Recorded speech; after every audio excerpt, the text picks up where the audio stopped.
Gillette, made of what matters. It is 7:30. This is OTB AM. A very happy Monday to you.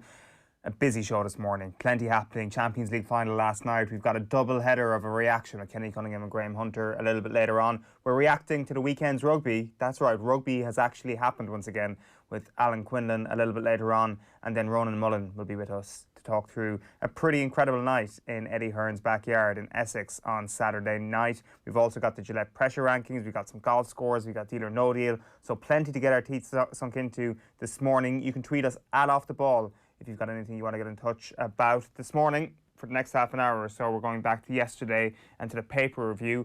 We were joined by Maura Trasney-Callig and Ryle Nugent for yesterday's paper review, and here they are on the week that was in the GEA and their public utterances against public health advice. We will move on, Maura Trasney, to the GEA and the week that has been when it comes to public health. You can lead us off here. Where do you want to start with the myriad of options we have here? I have many thoughts, many thoughts. And I suppose my first thought is, first of all, is knowing I'm not an expert and therefore not taking up a whole pile of space in Sunday newspapers with my own thoughts, because I am not an expert, which I think is something perhaps people like Colm O'Rourke and Pat Spillane could take stock of and think of it for about 5 seconds before they start writing. And I think, first of all, I think we should pay credit to those who wrote things well. Like, for example, Dermot Crowe's a good antidote to what Colm O'Rourke has written. He's much more cerebral. He lays out the omni-shambles, which is actually a headline Philip Lanigan has on one of his pieces as well in the Mail on Sunday of the week, lays out, you know, the mistake cluster thing after cluster thing, really focuses on Stephen Donnelly's mistakes, mishaps, if you will, and noticed as well how the government tried to deflect on the crack that was happening in that Berlin bar last week. He did that really well, I have to say. But let's bring it back to Colm O'Rourke, who has made the fatal mistake that many of us have made, and I'm sure I've made it in the past as well, which is thinking my opinion knows better than everybody else. And he has based all this based on his opinion. He actually has said NEPIT has taken the GAA away from the spectators, on spurious grounds too. It was very easy to throw out a phrase in a statement that there was evidence of clusters arising from games, not from the matches themselves, but from groups congregating before and after games and in cars going to and from games. He then states that the GAA were perfectly entitled to question that assertion. And he's right, they're entitled to question it, just not in the way they went about it. That's my opinion anyway. And then he goes on. I can't even begin to pick out what is most wrong with this thing, but I think if I had to point on one, it would be when he goes at the end, when he said, it's just as well there is no election or the government would surely be replaced. Then we could have Sinn Féin. In the new utopia, nobody would have to work, the dough would be extra generous, and everyone, whether you wanted to work or not, would get a free house. Now, Holy Mary, Mother of God, and all the saints up in heaven, and whatever religion it is you pray to or whatever, would Sinn Féin have done a worse job in the last week than what we've seen with Golfgate or any other group? A political party from Mars couldn't have made a worse escapade of public health and the undermining of public health in the last week, which has given people like Colm O'Rourke and Pat Spillane free rein to give out and say, I'm not seeing this on my patch. Sure, nobody's contaminating anyone on my patch. What is it that people aren't getting? Doesn't matter who's in government now. We've already had successive government for the last 15, 20 years who have dismantled health, who have dismantled education to the point that we cannot look after people if too many people get sick. If a certain amount of people are going to get sick, people are going to die. And therefore, NEPIT have made recommendations to government. NEPIT have not shut down the GAA or sport in general. Government have made their decisions. And people need to realise what government and NEPIT have done, I'm assuming, because again, I'm not an expert, is look at all the nice things we have in this life at the world at the moment, and the nice things we have going on in Ireland. And they've decided which nice things are more important. And funnily enough, they've decided, funerals. I'd like people to have somebody to support them if they have to say goodbye to a loved one forever. Weddings, because it's nice for people to get married, you know, for legalities if nothing else. You know, and they've looked at like football and hurling and soccer and basketball, and they said, you know what, sport can happen, but just behind closed doors a moment, which we would have taken in January, February, March, we'd have bitten the hand off them. Why is it that we constantly want more, and it's what my funding is? And at the end of the day, we have to look at culture here as well, and we have to take responsibility. Colm O'Rourke and Pat Spillane and many others are saying, sure, nothing has been attached to GAA games, for example. We do know people have been travelling to games together. We do know they've been gathering in homes to watch these games. We do know there's been drinking going on, for example. So we should look at ourselves here and look at the culture and look at what are we doing to ensure that children can go back to school. Because at the moment, me travelling to a game with somebody else or with my friend is not ensuring that the local school gets to go back, is not ensuring that intensive care will have space for people. Community spread has to be brought down. And unfortunately, much as I would like it to be different, because, you know, for nothing else, I enjoy GAA, I'm a member of the GAA, and I make my money from the GAA. I have been broke since March, and I'm happy to go along with this because it keeps people alive. And it just makes me very, very angry that men like these are getting platforms to just spout off opinion when we do know that NEFIT aren't even the ones making these decisions. They're just advising, and they're advising off evidence that we have internationally coming from the world over. We were a few months behind, say, the Germanys, the Italys of the world. So we know it's coming down the track. And then to really attack a civil servant, to call out Ronan Mullen, who actually has better things to be doing in a pandemic than coming to the GAA to be dressed down. I was very disappointed. And I understand where the GAA are coming from. They have been wonderful in this. They have a prong in every parish and community on the island of Ireland. And without them during lockdown, there's a lot of elderly, a lot of lonely people who would not have seen one person or been looked after if it wasn't for a GAA member. And for that, we should be eternally grateful. But we need to remember why we're doing this lockdown. It's to keep people alive and to keep children in school. There's a couple of things in this Colm O'Rourke article outside of that. I think one of his issues, obviously, is his perceived double standard that has come from the public health advice. He mentions 50 being allowed in theatres, cinemas, and at some indoor functions, while the 110 supporters at a football or hurling match have been banned. Could somebody explain the logic behind this, or how 900 can cram into school? He then also mentions, and I think this is a line that's been taken up by a few columnists, actually, in fairness, around the papers today. He says, I have been at quite a few games over the last few weeks. I have seen social distancing, observation of protocols, and no evidence of carpooling. So where was the crime, my lord? He asks, obviously bringing his own view into things there. But we have seen images of people congregating in terraces. Like, I mean, there was people who handily pointed out, if you take a picture at certain points of a match in TG Carr, you can even see either huge families sitting together or else huge groups of people, not from the same household, sitting together. So there's probably counter evidence to that. But regardless of that, it is Ronan Mullen who has told us that he has evidence of this. The GAA asked for that empirical evidence, and then Pat Spillane almost goes one step further to say that that evidence doesn't actually exist, which is quite the strong line from Pat Spillane this morning, in fairness.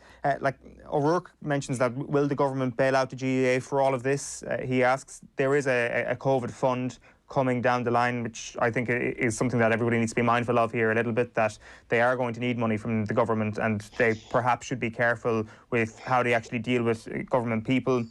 And then he kind of finishes off his column, just to round up on Colm O'Rourke here. He says, I certainly hope we plough on. Now more than ever, we need something to look forward to. Play the games and stream them, or have live broadcasts of as many as possible. We could play half a dozen games over a weekend in Croke Park, or show them all live, or, in these exceptional circumstances, have some type of pay-per-view. Nobody would object. So that is where Colm O'Rourke sits on things. Ryle, I'm not sure what sticks out to you from that column, or do you want to look elsewhere across the papers this morning? Yeah, I mean, look, I want to pick up on where Maureen Strass has gone, and I can hear the frustration and anger in her voice, and I absolutely understand where that's coming from what you read today. I'm going to bring it back, and you started by talking about the good and the bad that was written today. I think it's important to recognise that some is journalism and some is columnist or opinion, and whether it's and I have a long-standing professional relationship with Colm O'Rourke and Pat Spillane, and I don't need to go into that,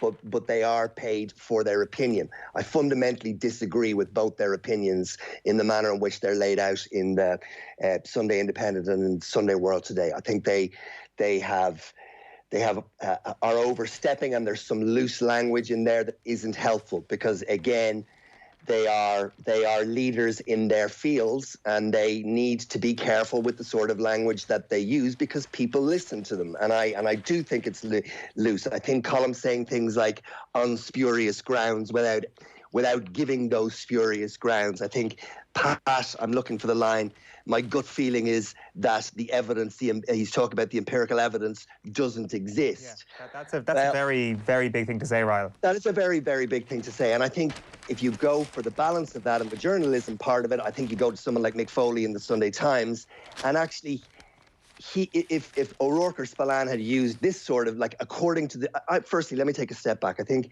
the GAA's behaviour and attitude and community spirit and all the great things that are associated, and rightly so, with the GAA have come to the fore in this pandemic. There is no question about that in my mind.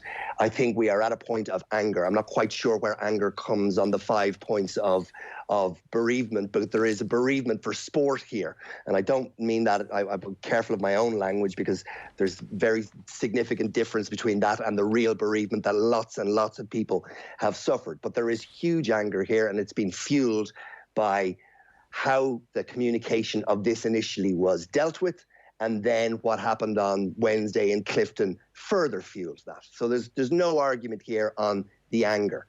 But the point that is made by Mick Foley in the Times is, according to the GAA's figures, 60,000 children have been through the Coolidge camp system this summer with just one case of COVID-19, and that case was traced back to a communion event. Since the GAA facilities reopened in July, they've had 70 confirmed or suspected cases from a membership of 750,000. None of those were traced back to a GAA facility.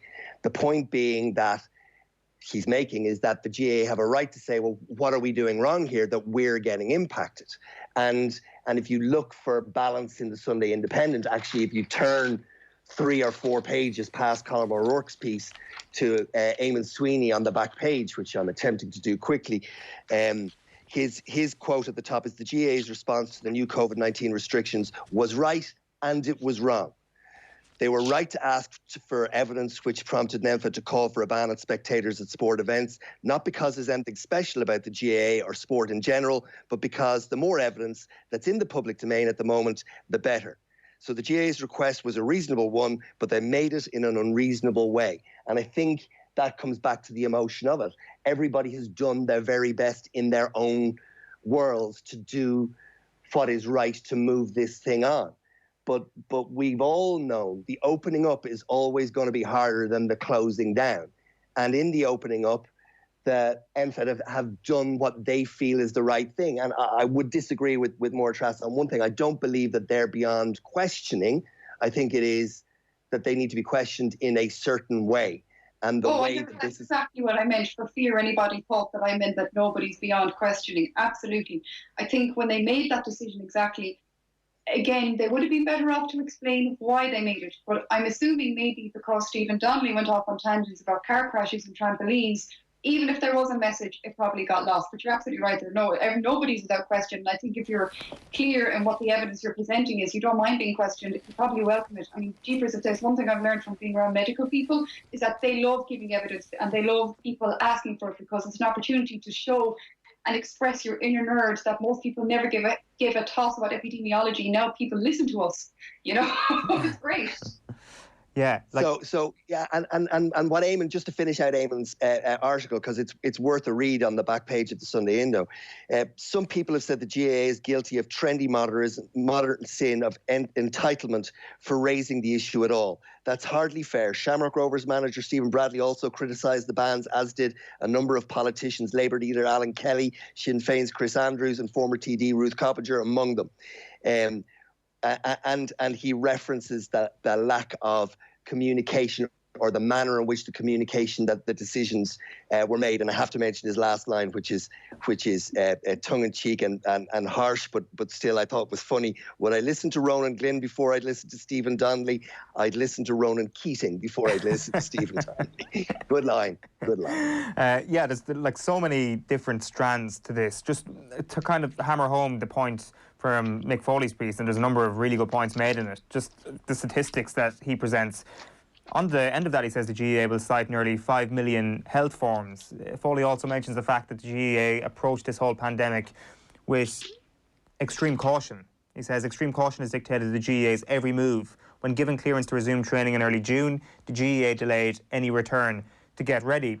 Painting a picture here with empirical evidence, Mick Foley, that the GAA have approached this thing in a very reasonable way, and in a way that was informed by statistics and by reason and by a lot of caution. So that sums up why they feel the way they felt earlier this week. I think the sticking point that everybody has is how they communicated the way they felt. Yeah, I mean, and it felt like, and I think we've all been in that position. It felt like one of those where somebody needed to take whoever made the decision out and say, have a walk around the block, sleep on it, and let's deal with this tomorrow. I don't think it required an immediate reaction. It didn't mean that they shouldn't do it or they shouldn't do it in a certain way. And arguably they could have done it in the back channels rather than in the public domain. Maybe they felt that they needed to do it, but it felt that it came too quickly after the announcement, and you would have liked somebody just to say, really easy. We've all been in a position, well, I definitely have, where it's required somebody to say to me, go think about this again before you pile in. I think it's also worth mentioning in this context the Shane McGrath piece in the Mail on Sunday. You know, again, his is a very considered piece. It's a very, very strong read. I could read the entire article, but there's a piece here and it tries to contextualize it. As restrictions eased and some streaks of light broke across the gloom, the mood of thousands soared. Sport was back, albeit in a severely restricted form. The limit on outdoor gatherings displeased some, and particularly within the GAA community. Such displeasure was understandable, but it leaked into daftness on occasion, with outraged commentators directly contradicting public health experts. However, the advice seemed sound and the messages they relayed were reasonably clear at that time for a while. That all changed on Tuesday. The advice of the medics and the scientists was run through a chaotic government infrastructure, and it came out garbled, and in places it was incoherent. And you go from that point that Shane is making to where we are with Colm and Pat's pieces today, and you understand the chain of events as to why people are getting to the point where they're saying, enough, this is nonsense, we shouldn't be doing this. It's dangerous territory for me. I think as well as that, Shane made a very important point where he said there's around 50,000 people employed in sport in one way, shape or form in Ireland. They obviously need support in one way, shape or form. One thing we can do as people who love sport is to support clubs who are going to great expense at the moment putting up live streams and stuff so we can safely watch these games at home. That's one thing we can do. The second thing we can do is look at public representatives. When they come knocking on doors looking out for our votes, we're going to ask them, why do we have more children packed into classrooms than any other European country? And we're going to ask them as well, why do we have fewer consultants per capita employed in Ireland than anywhere else? And it's because of a two-tier pay system. These all feed into this pandemic and us now trying to find answers for it. And the third thing we can do is pull up all our own socks. I don't know about you guys, but every weekend I open up Instagram and my blood pressure goes through the roof when I see people going off on their staycations, which is great, wonderful, keep doing it, cheek to cheek for selfies. That is not social distancing. Children are not picking up COVID-19 in schools. Their athletes are not picking it up playing sport. We're picking it up outside these scenarios when we're not adhering to rules, which the GAA, to be fair to them, have been very good. They've laid down the guidelines. So we all need to do our part. This means not sitting in each other's pockets. This means not travelling together in cars for games. This means not going out for the sesh afterwards. These are all things that we can all do. And it also, let's not let the government off here. This means shutting down meat factories when there's a spike. This means looking at direct provision. They've been ignoring this for years. This means paying the right people. This means giving public health specialists the title of consultant. If you're a public health specialist in Ireland, you're not even considered a consultant. You're not making the same money as your other medical colleagues. And who are we looking out to save us and pull us out of this? Public health. For sure. I think the reason as well why there's been so much strong writing across the Sunday papers, like, let's not forget this was Tuesday night when this story essentially broke. It's because of what happened later in the week. And I think Shane McGrath, to go back to his column again, I think the three of us have all been impressed by this morning. The other point he makes is the comparisons and the importance of what happened in Clifton this week as well, saying this story, what happened in Clifton, is fostering a them and us attitude. And thank God for that. For a time at the start of the week, the concept of us was threatened. Frustrated GAA supporters asked why was it okay for 50 people to go to Mass, but not okay to attend a match while socially distancing, or for shopping centres to welcome customers, but the gates of the local pitch must be closed to the public. It was unnerving to see a serious issue become factionalised, because at its best, the GAA or any other sporting organisation is a part of everyday life. And I think that is a really key point here, that what happened on Tuesday was not a rule about the GAA. The GAA were the ones who put their head above the parapet and kind of acted with a bit of a rush of blood to the head. I can I think I'm probably more sympathetic towards that than many other people. I think your point about the GAA cooling off Ryle is correct. I think Gerlach Nan quoted Nicky English during the week saying he used to take a lap or two of the pitch after every game before doing his post-match interview, and perhaps the GAA should have done something different, something similar rather this week. And it is important that rather than putting the head above the parapet, that the us is actually kept in tow. It is actually sticking together, because there is a division that has emerged in our society this week. Yeah, and you can understand. I mean, again, it's easy to. The GAA is the biggest sporting organisation in the country, and therefore they come under the most scrutiny, and they're the ones that are watched the most closely. But I mean, there was absolute confusion. And take the Wednesday issue in Clifton out of it. On Tuesday evening, no one knew where they stood. I mean, Bernard O'Byrne, who's a very experienced and capable administrator with Basketball Ireland, didn't know whether he was able to continue with the sport or not. Now, that's nuts. Like, that is genuinely nuts, and that is where the frustration comes from. But again, I just when I see the Conor O'Rourke and Pat Spillane arguments and the language that's loose without the backing of the statistics that the Michael Foley's and the Shane McGraths have used in their columns, if you don't read that, if you don't read the background to it, and you're left with just the opinion piece, those opinion pieces feel misplaced. That's my sense. I might just get a few final thoughts on this. I might just lead it off by looking at what happens next. And I think Tuesday night sparked a lot of people to think to themselves, all right, we can write off the GAA Championship this year. You know, we're going backwards. We can forget about a GAA Championship this year. And I just wonder if we just need to press pause on that line of thinking for a moment. And I think Dermot Crowe's piece this morning is really good as well. He's spoken to Dick Clerkin in this piece, and Dick Clerkin says hopefully we will be able to look forward to inter-county championships. People might say, how can you be confident about that? It'll be much easier because we've far less units to deal with, far more resources to make sure it is safer. So I've absolutely no concerns about inter-county football, or inter-county in general, from a public health point of view. There won't be the same clamour to get to games because they are going to be televised, whereas at the minute not all games are being streamed, which is a fair point, in fairness to Dick Clerk, and this idea that everything is now doomed later on this year and that we're at the end of having sport back at GAA level in this country. We just need to perhaps cool the jets on that a little bit and perhaps feel the hope that there is going to be inter-county football and hurling this year. Oh, you need hope. And there's no reason to not have hope. And there's a certain subset of society who often, I find, be very vocal on Twitter, and they love a good catastrophe, and they love catastrophising. When this pandemic first, it was like, how could you have sport? Then you're trying to explain to people, well, you know, you can mitigate against risk and have some sport. Oh, you can't have sport. Why are you putting people's lives in danger? Now we have sport. Now we're not getting enough sport. Now we can't see sport. Whereas, yes, inter-county, there's no reason from where I can see from looking at evidence that you couldn't have inter-county by mitigating against risk, by everyone doing their bit. And also, this is another reason why I think it's really important that we get behind whatever sport it is we do choose to support and pay into these streams and stuff, because this means that there's money coming in that hopefully that will help with the inter-county down the line, which then helps the club and keeps the circle going and helps keep people in jobs and that kind of thing. But we need hope. And isn't that the great thing about sport? It's the hope that kills you a lot of the time, but every once in a while your hope springs eternal, and sport is just there. It gives us an outlet, it gives us time to forget about things. Some people have gone through catastrophic losses in the past year or so, and sport sometimes about 70, 80 minutes, 90 minutes if you're watching football, you get to forget it all and just lose yourself. And we need that joy in life.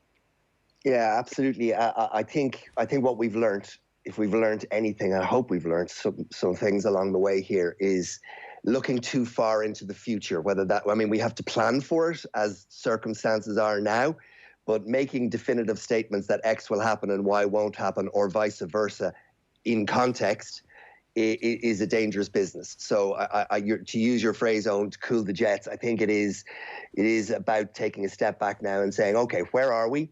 What is possible within the guidelines that are there, and what can we plan for I talked about this with Joe back in March, which was plan A, plan B, plan C, and plan D.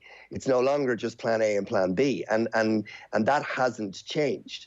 So I think that is the best we can do. I think Mara Trassa has referenced a point there that is probably driving an awful lot of this anger for a lot of the associations as well, is there are a lot of people relying not just on the sports element on this, but on the business side of this.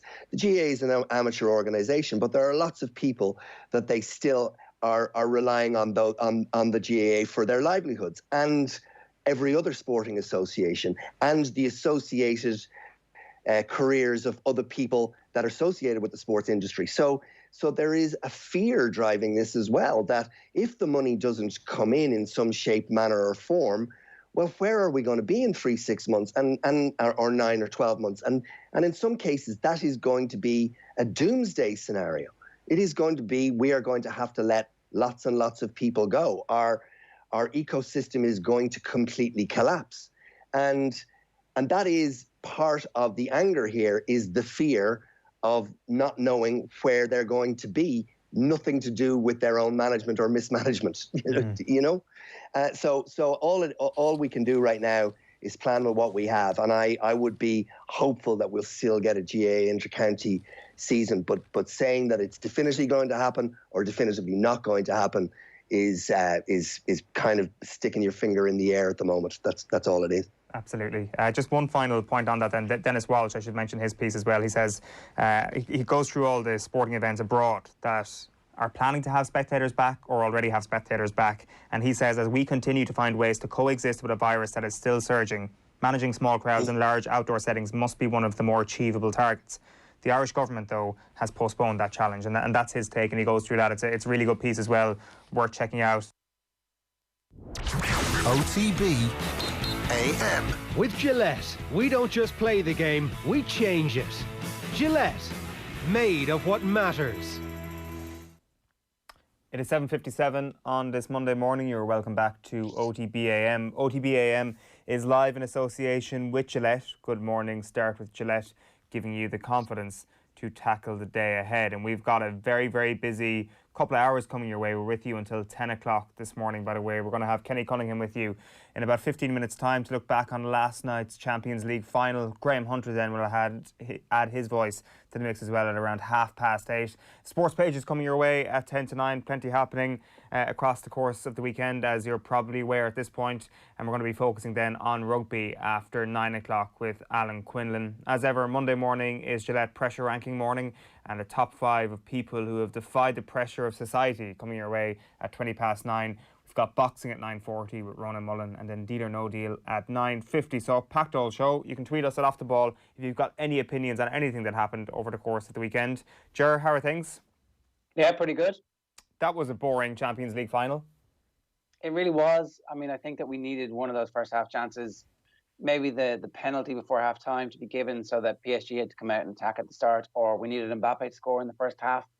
I do wonder if Neymar had scored with the shot in stoppage time that curled just wide of the far post, would a good ending have saved us? Would extra time and penalties have meant that, for example, we all decided it didn't matter that the preceding 89 minutes were essentially rubbish, enlivened by a cross to the far post and a header where Kingsley Coman looked like he might have closed his eyes, looked like somebody wasn't entirely sure that this is what he was supposed to do when he was at the back post.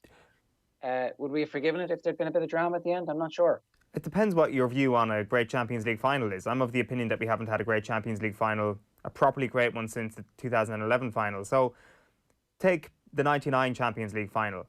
Would you say, as a result of what happened at the end of that game, it is automatically a great final? Because it was a terrible game with a great conclusion. I was studying for my finals and only saw the last 10 minutes. Oh, so it's like the best thing that's ever happened in your view. Well, I also had backed Manchester United losing half-time, winning full-time 25-1. So, yes, it was the greatest thing that ever happened. I mean, that no final will ever come close as far as I'm concerned.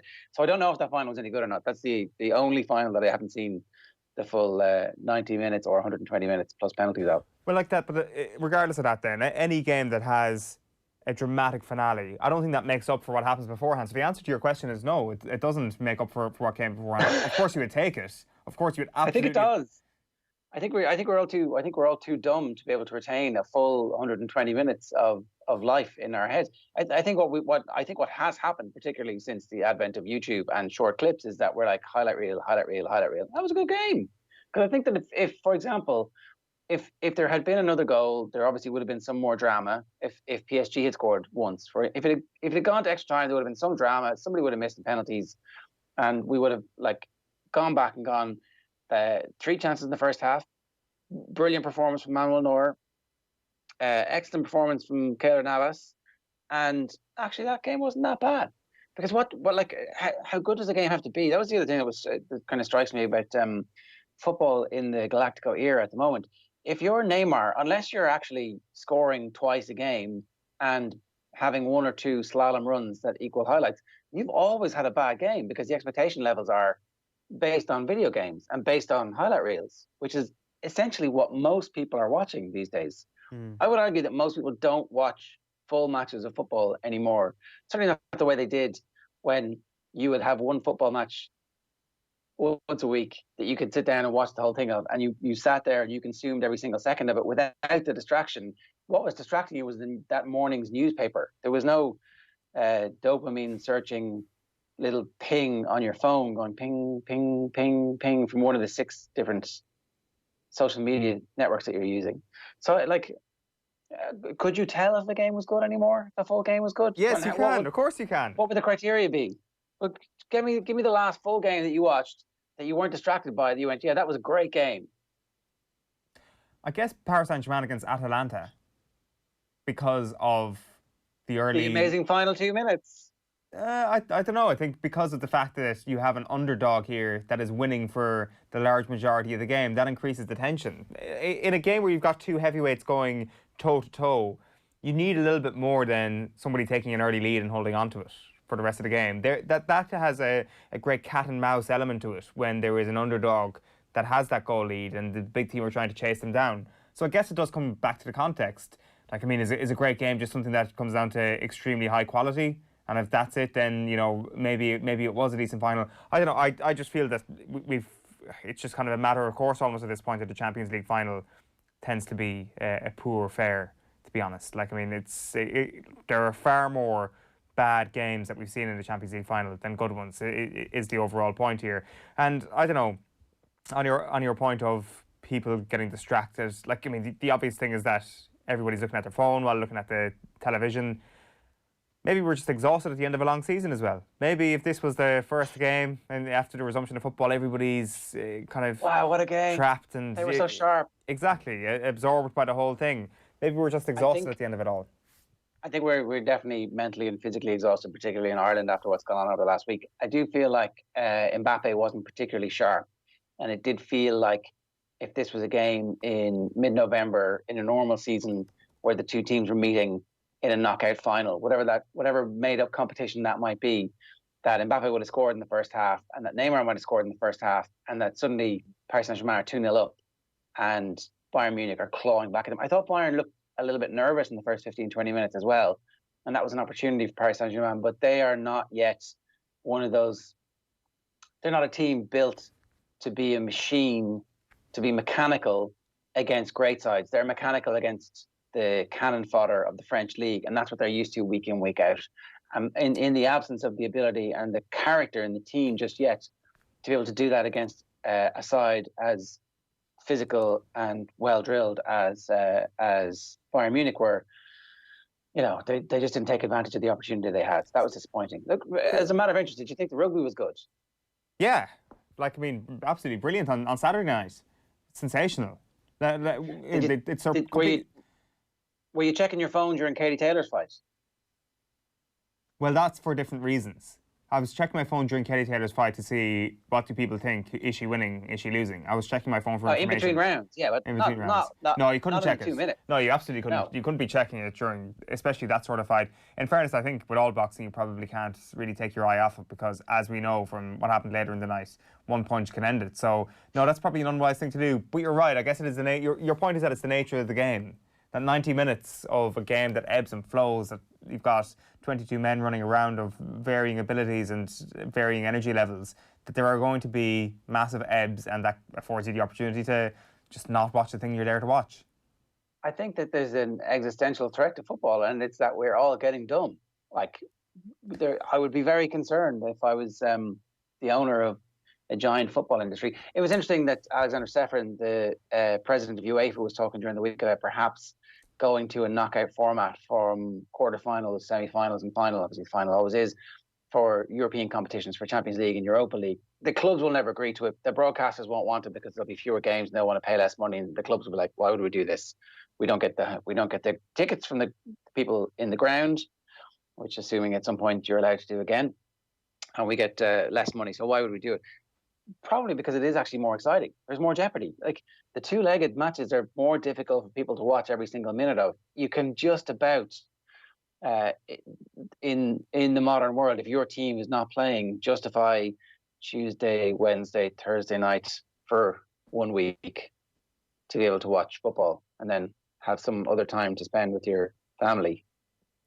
Alexander Seferin doesn't care about your family time. UEFA doesn't care about your family time. That's not the interest of football. I don't think it's an existential threat whatsoever. I think actually the decreasing attention span is good for football, because the attention span may actually go on to things like the highlights, the video games, the clips, the things that you mentioned there.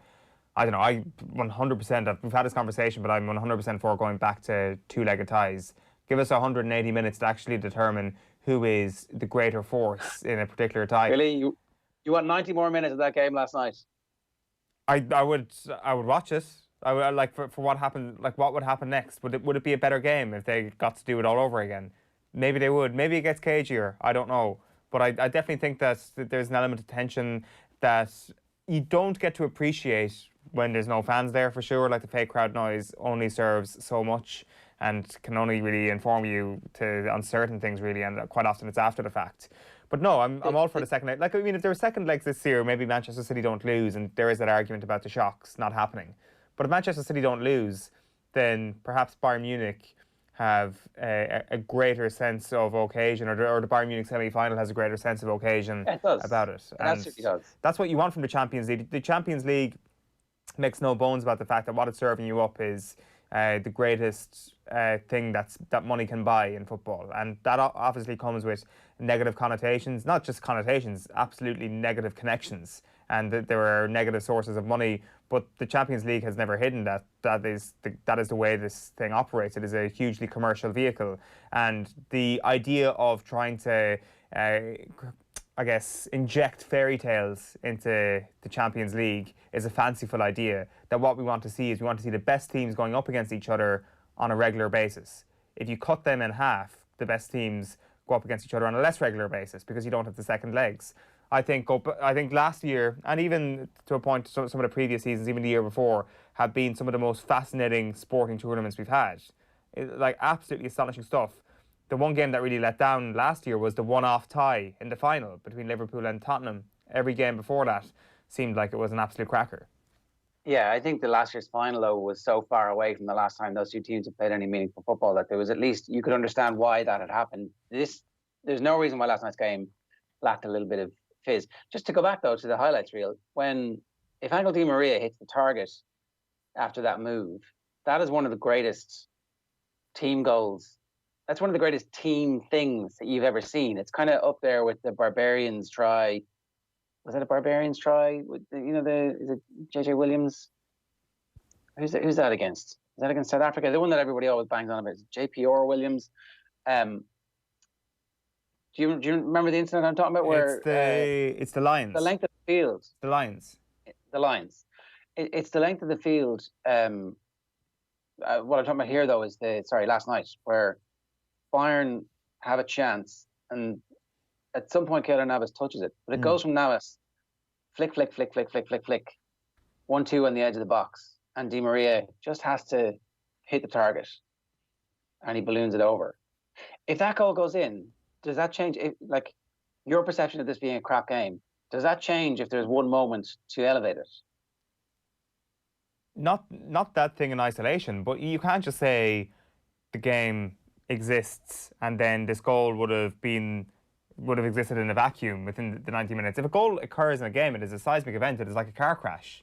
Everything then has a ripple effect from the concession or the scoring of a goal. Of course, it's not as seismic as it would be with the entire volume of the stadium changing at that very moment. But you can still feel it on the pitch. You can see the celebration. There was a restart.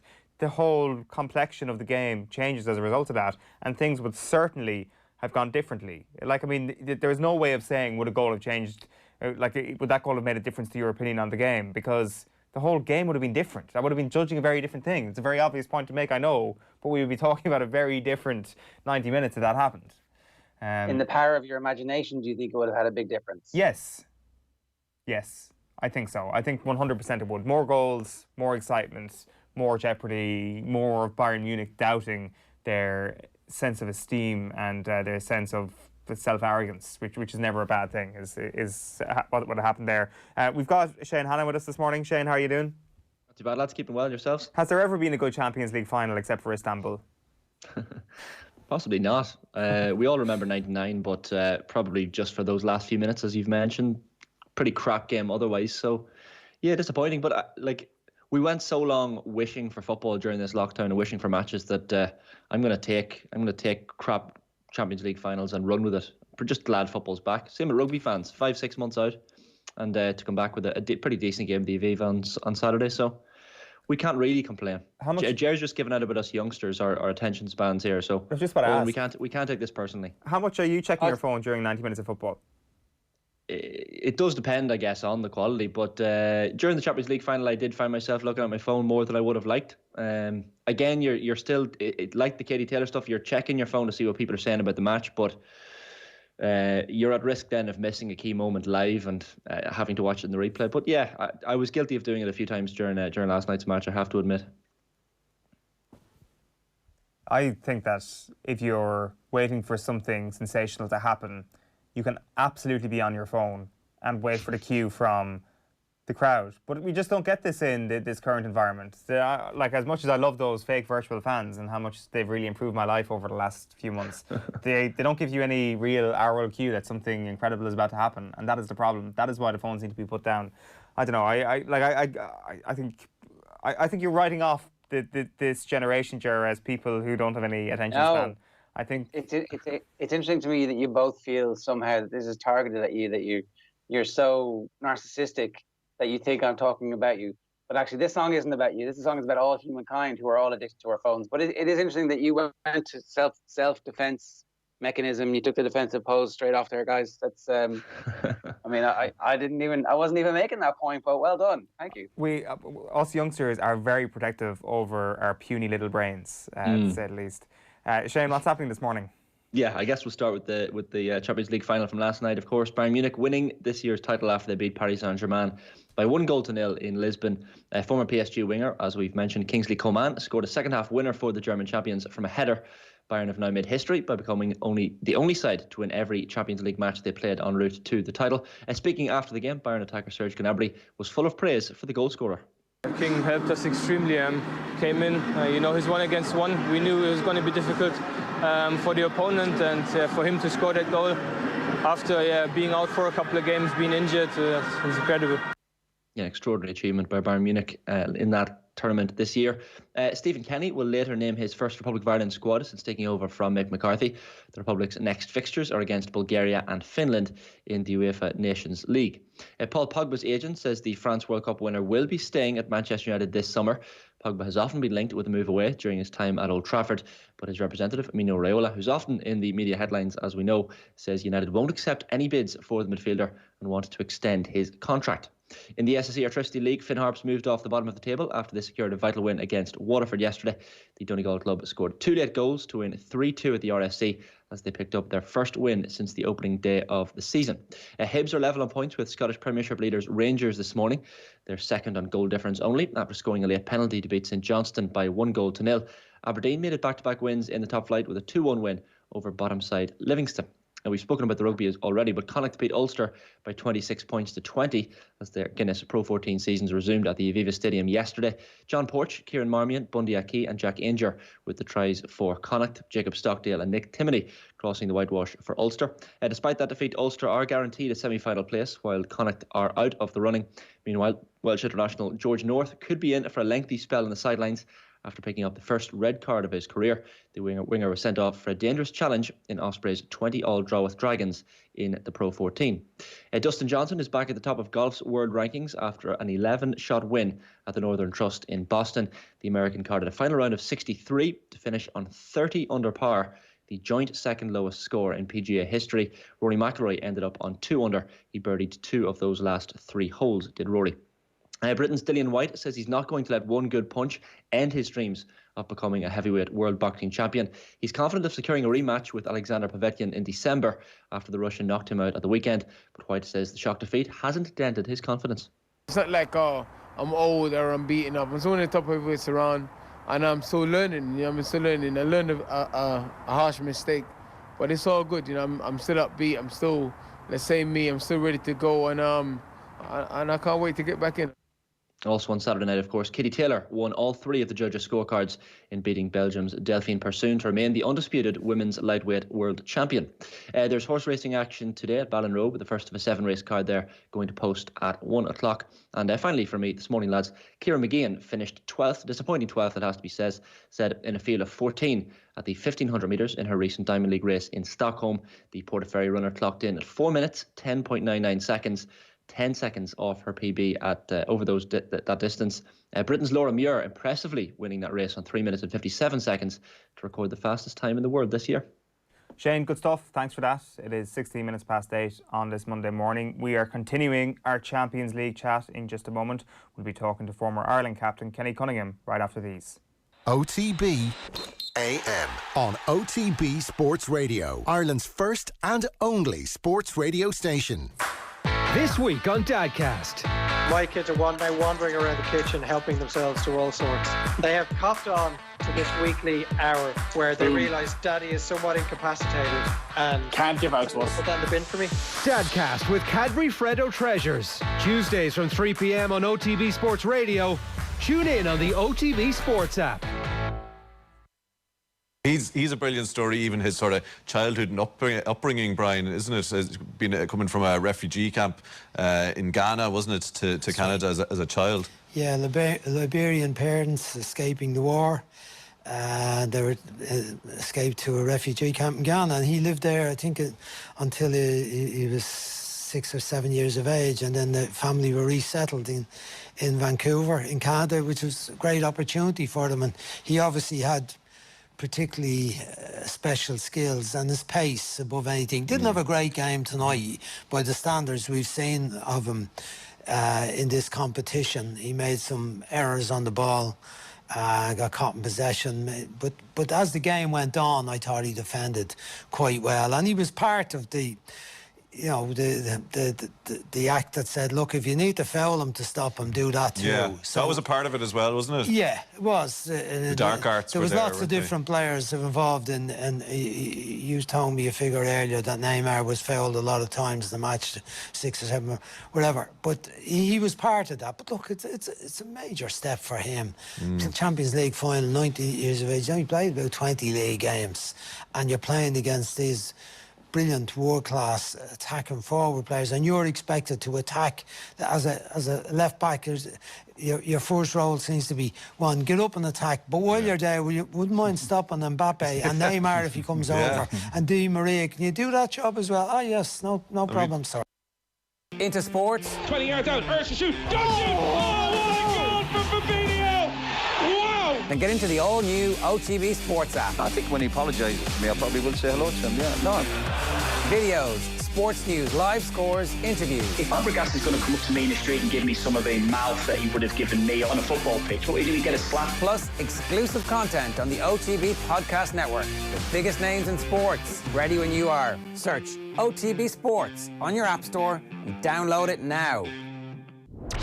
OTB AM. With Gillette, we don't just play the game, we change it. Gillette, made of what matters. You're welcome back. Brian Kerr there talking about Alphonso Davies on Virgin Media Sports coverage of the Champions League final last night.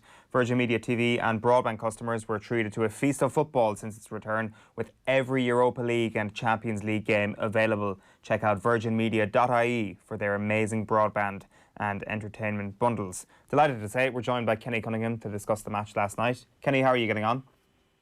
Yeah, morning lads, all good. That is the type of game that I suspect you really enjoyed last night. Not necessarily, Owen. I must admit, I'm guessing you're alluding to the fact I enjoy a good defensive encounter. Two teams who are set up well defensively. But to be honest with you, I didn't necessarily think that was the case last night either. I thought at times it was actually a poor quality game, kind of from an attacking and a defensive point of view. Kind of game was very fragmented, wasn't it? No real kind of rhythm to the game. A lot of individual errors on kind of misplaced passes, kind of poor decision making. Probably the occasion, I'd suggest, maybe got to a number of the players, and it took the game an awful long time. Maybe there was a period there, second half, and you felt as if there was a bit of a game on for the short period of time. But either side of that, I thought the game was kind of very kind of fragmented, littered with mistakes. But obviously, as with every game, regardless of the quality, some key moments in the game in terms which decided the outcome. There was always a possibility that Bayern Munich were, after hammering Barcelona 2 rounds ago, that the Lyon game was just a little bit of a tune-up for the final, and that they could have come out of the blocks last night roaring. Didn't happen, and that might be one of the biggest regrets that Paris Saint-Germain might have going into this off-season, was that they had Bayern Munich on a day where they actually weren't great. Oh, you're absolutely right. I think you're right. We're looking for that quick start. We've seen a lot from Bayern, high energy levels, kind of high press, snapping into tackles. It didn't really happen. So they almost invited PSG into the game, which is kind of what happened. PSG were probably, I wouldn't say the dominant team as the first half progressed, but they kind of got into the ascendancy. And in that period had some huge moments in terms of getting in the opening goal. I'm saying Mbappe had a couple of decent situations on the edge of the box earlier and didn't quite make the best of them. He tried a reverse pass from Bernard for me when he should have been looking to get on his right foot and shoot, and just didn't make the best of a few situations. Then, of course, it was the big chance for Neymar. It was actually a double chance when he was slid in. He had the shot with his left foot, which Neuer saved. There was the one after that for me, which was actually the bigger chance. All he had to do was square the ball to Di Maria, and he would have put the ball into an open goal. Instead, he allowed Neuer just to, extend his left leg and kick it away. And then, of course, there was the Mbappe chance not long after that when they dispossessed Alaba in the box. So they were the big moments, obviously. And I genuinely think if PSG had got their noses in front, there was a fair chance they probably would have gone on. They would have been favoured to go on and win the game, because the structure of the team is kind of set up to kind of protect the lead. We've spoken how good they've been defensively, out possession, the midfield three, back four, how they've sat into their shape and defended their penalty box really well. So they really would have been set up then with that 1-0 lead to play that kind of counter-attacking football, which they like to do. And it would have been a difficult road back for Bayern the way they were playing after that. But of course, they didn't take those chances. The opportunity passed them by, and Bayern Munich second half eventually began to impose themselves on the game. Was that exactly what Hansi Flick would have wanted at halftime, Kenny? Because a lot of the pre-match talk was about how the pace of Kylian Mbappe is finally going to exploit the high line of Bayern Munich. Was it a reaction to that sort of idea that there might be an Achilles heel exposed? Well, the Achilles heel was there. Unfortunately, it was only on the pitch for about 25 minutes when Boateng came off. If I was a Bayern supporter, I would have been breathing a sigh of relief when he came off the pitch and Silva came on. Silva, for me, is a far better player, better athlete, similar type of player, but just a better all-round player. If it hadn't been for his injury, he would have been starting ahead of Boateng. So for me, that was probably the best thing that could have happened to Bayern. But they still had those opportunities. If you think of the Di Maria chance, I think it came from PSG playing out from the edge of their penalty box. The ball was played up to Neymar, who sucked in Boateng, flicked it around the corner into the space from Mbappe, who was causing Kimmich problems. And I'm a huge fan of Kimmich, but very few players can deal with Mbappe one-to-one in those situations when there's kind of space to run into. And he broke down the left-hand side and eventually teed up Di Maria. Unfortunately, he took it on his right foot. He was never going to score off his right foot. So there was a couple of small opportunities down that side of the pitch. But it was interesting. Bayern never made any accommodation for that. It was interesting listening to Flick prior to the game. He was saying, no, there'll be no modifications to our style of play. We'll keep the high line. We'll continue to press. And I've no problem with that, but I know we've had a conversation before. For me, it's when you hold the line. There's not so much kind of keep it squeezing and getting up the pitch, is how long you keep the high line and when you drop in. So they do leave themselves exposed, but, you know, they kind of weathered the storm. They got away with it last night. PSG just went clinic enough, ruthless enough when those opportunities presented themselves first half. And that is... How good are this Bayern team? How good are this Bayern team, Kenny? Well, the scary thing is, they're going to get better. That team that's been on the pitch the past two games, for me, that's not their strongest team, even with the players they have. Like I said, Silva, for me, makes that team stronger at centre-half. I'd have Pavard in at right-back and Kimmich in the holding midfield position ahead of Thiago. I'm not a huge fan of Thiago in holding midfield. I don't think he's a good enough defender. So for me, to actually move the pieces around in the team, Jay, you actually get a stronger outfit. I'm a big fan of Pavard, good defender up and down the pitch, great at set pieces at both ends of the pitch. Kimmich, for me, is more of a natural defender, a pivot in that holding area of the pitch. And then when you look at Sane, who's got to come into the team, and potentially that forward line of Lewandowski and flanked by Gnabry, Coleman, you could even argue Sane in a number 10, like a supporting three for Lewandowski up front, and then you're struggling to find a place for Muller in the team, maybe in a deeper position. So it's pretty frightening potentially what they can put on the pitch next season, and they don't actually have to go and spend a penny, Jar, for me. They just have to move the pieces a little bit around the chessboard, and then those younger players you're talking about, like Davis, is only going to get better. These players are only improving. Young players are developing. Goretzka as well, and the age profile is fantastic, kind of mid-20s. So this group of players is only going to improve, develop, and get better over the next kind of 2 to 3 years. We had been hearing about how it was going to be Liverpool who dominated European football for the next couple of years after the last 24 months, essentially. But this Bayern team are going to go toe-to-toe with them, obviously. Oh, yeah, absolutely. Yeah, absolutely, no doubt. You can argue about potentially Liverpool and Bayern dominating their respective domestic leagues, fair enough, although I'm sure the kind of Manchester City, etc., Chelsea have something to say about that. But in European competition, no, you're absolutely right. I actually think there's even a couple of other, even the likes of Inter Milan, I think. I look at them and how they're progressing under Conte. I think that's a club on the up as well in European competition. The players they're looking to bring in, talking Messi going there, Hakimi, who played at Dortmund last year, he's gone into Milan. So they're improving. They got one of the best partnerships in world football, Martinez and Lukaku. If they can keep that strike force together. So they potentially are going to get stronger in European terms over the next couple of years. We'd like to think there's going to be some kind of reaction over in Spain, but that might take a bit of time, particularly with kind of Barcelona. So over the next kind of certainly 2 to 3 years, it certainly won't be a dominance, but you certainly will have Liverpool and certainly Bayern Munich going toe-to-toe for the big competition, the Champions League. It'll be great to see because some wonderful talent, attacking talent, you'd have to say in particular, scattered amongst both those sides. It'd be fantastic to watch. It's very interesting when you look at the last two Bayern Munich wins in the Champions League, Kenny, and you look at the managers that Jupp Heynckes and Hansi Flick essentially bookend a fairly gilded list of managers that they've gone for. Like Heynckes was stepping down, making way for Pep Guardiola. They also brought in Carlo Ancelotti. To a lesser extent, Kovac was brought in, not on the same level of profile, obviously, as the other two fellas, but still on a higher level of profile than Flick would be. It's a real lesson that actually Bayern Munich need to listen to what the players are saying about their manager rather than going for the big name in the world, rather than installing a celebrity coach, so to speak. Not that Pep Guardiola was ever a celebrity coach. Yeah, no, it's a fair point, Owen. And when you wouldn't be a huge person to continue looking at stats and kind of back up an argument, but like you say, you look at Guardiola's track record when he was at Bayern Munich, and indeed when he's gone to Manchester with the amount of money that he's had to spend there. But the argument becomes a little bit stronger in terms of Guardiola's ability to win the greatest club competition, the Champions League, in terms of maybe his qualities. He's a fantastic coach, we understand that. But in terms of just getting them over the line and winning that top competition. And you're right, I think people get too fixated with manager's profile, previous history, what he's done, how well he presents himself, profile, all talks good game, all these types of things, Owen. It's the basic fundamentals, really, which I think still apply for who are the top-class managers. And I think it's kind of communication, people skills, player management, I think is still key. And you're hearing those kind of vibes coming off the Bayern Munich players at the moment, when they speak about Flick.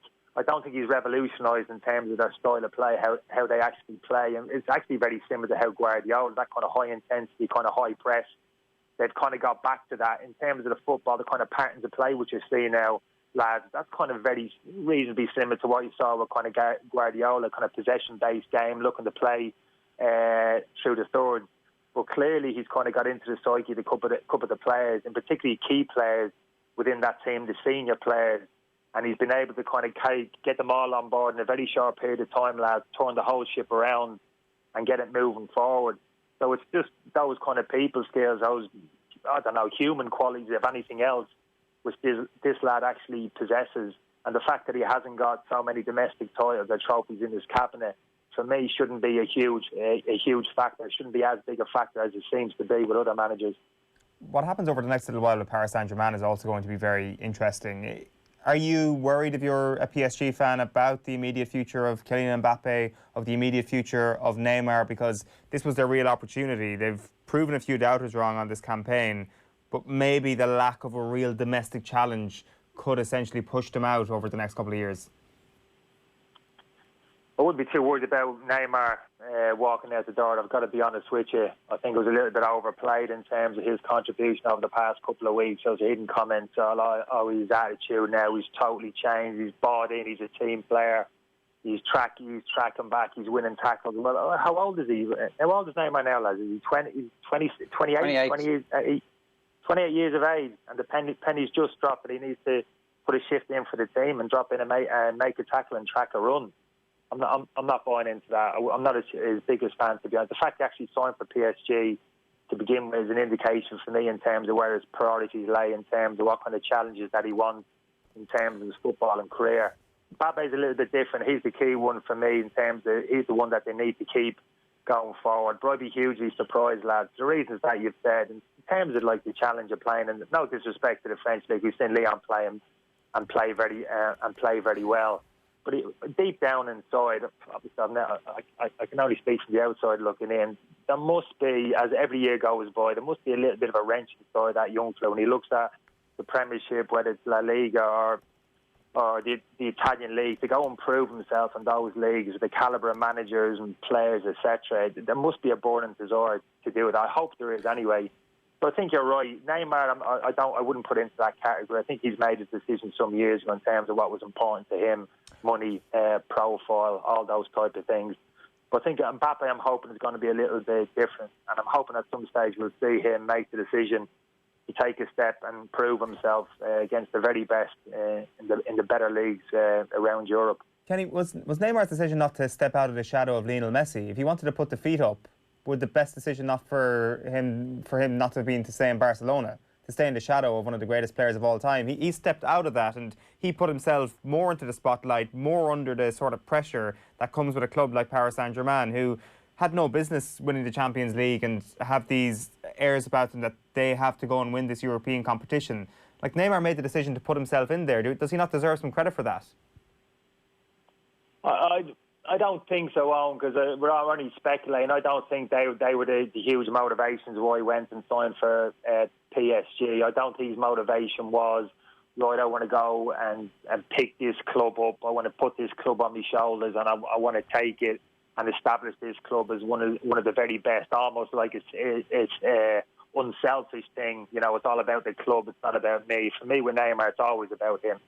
It's always about what's best for him, whether it's a financial point of view or predominantly a financial point of view. I mean, he can't get away from the fact that PSG went to PSG because they paid him the most money and they were prepared to pay that big transfer fee.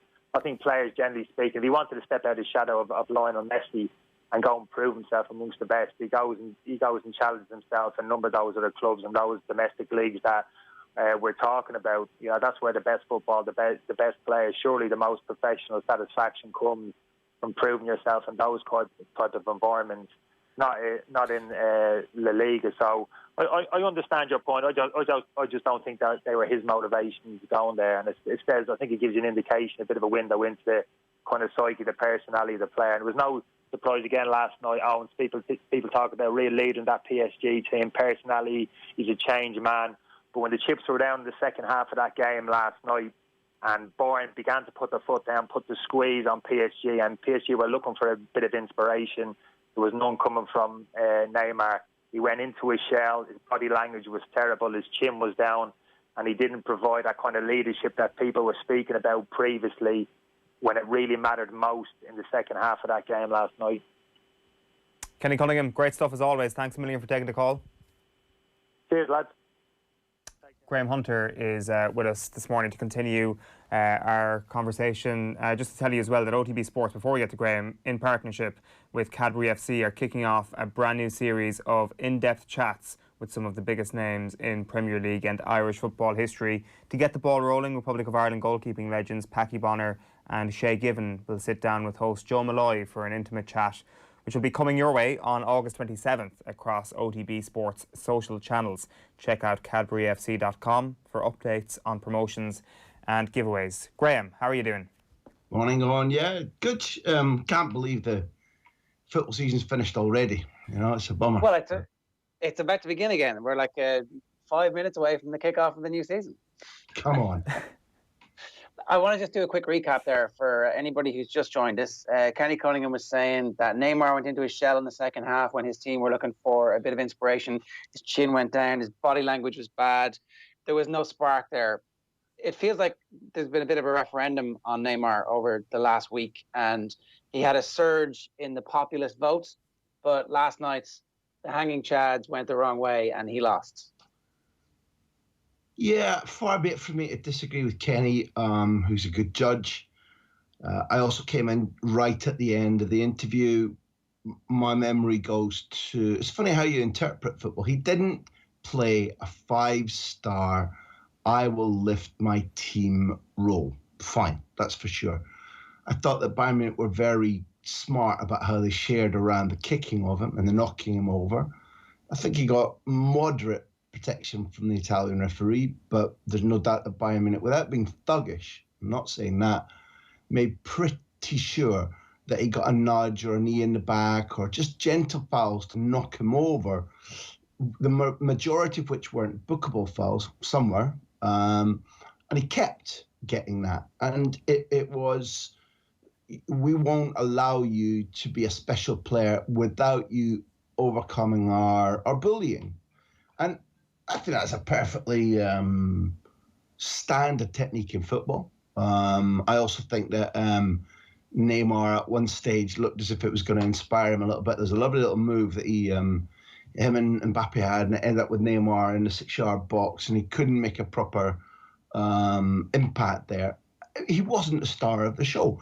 It'll never go down as losing aside as, you know, the Neymar final that he should have won, point made. But were there circumstances? What I heard Kenny saying there was that he kind of flopped his audition.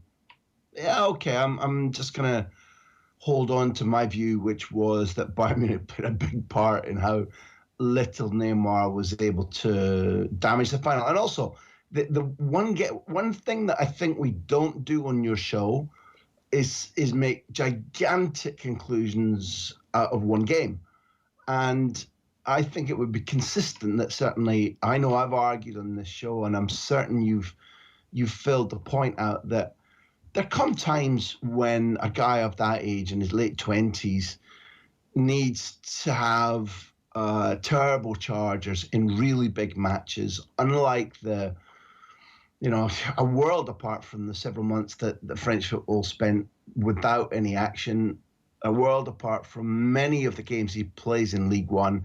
And if you live brilliantly and if you're utterly focused on being the best you can be, then nights like last night, maybe you do dance away from tackles. Maybe you do produce a moment of genius in the ultra-appropriate game.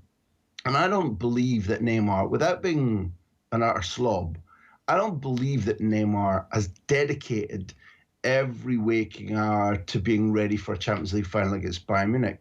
He's a guy who has always had a Peter Pan complex, always thought, I'm so lithe and so gymnastic and so quick and so inventive that you can't catch me. And last night, several of the Bayern players did. I think, in fairness to Kenny, he was kind of talking longer term, that there'd been praise being heaped on Neymar for the last week about how he's a much more mature character and he's ready to lead this team. And ultimately, actually, he hasn't quite reached that standard. He's not at Messi and Ronaldo standard. And you kind of look back, and is he at Zidane's standard? I'm not sure. Is he he's Wayne Rooney in some ways, in that he's this absolutely mesmeric talent that emerges as a teenager who never quite, despite a brilliant career, never quite lives up to what he could have been. Yeah, hold on a second thought, because I think Wayne Rooney, top scorer for Man United, top scorer for England, played in a couple of Champions League finals. I would reject that comparison too. And now I'm reassured, because I generally agree with Kenny's ideals and and the way he formulates his arguments. And I think that I hadn't heard this this wave of Neymar's now a leader and a grown-up, and I don't think he is. And it has disappointed me an awful lot that although he hasn't wasted his talent, he hasn't maxed it out. And we've seen it before in leading footballers. There does seem to be, I don't want to be too generalised, but I was going to say we've seen it in some Brazilian players, but we've seen it Adriano. We saw it with Ronaldinho, now Neymar. There are probably others. Garrincha probably wouldn't have been quite the force that he was, given his occasional drinking, if his era had been as demanding physically as this one. Athletically is a better word to say. All I would point out is that Neymar has been in a place where his tendency to think that he knows best, his tendency to think that he's so talented, so quick, that somewhere like 85 or 90% effort and behavior and concentration will be enough for him, and it hasn't. So in terms of across a career till now, I think that there is an accusation of underachieving, but I think it's a three-way deal with Neymar. He is an extraordinary footballer. He has shown us phenomenal things. He deserves to be held up and pointed to as a rarity in football, a kind of talent we see very little. And the third part of the triptych jigsaw that there is that he gets bullied a lot. And I've got some sympathy for referees, and unless you wrap him in cotton wool, because he's very, very brave in when he takes the ball and what he wants to do with the ball, and he's very, very slight. So unless the referee wanders around with his arm around a player all game, he's going to get booted around like he did last night.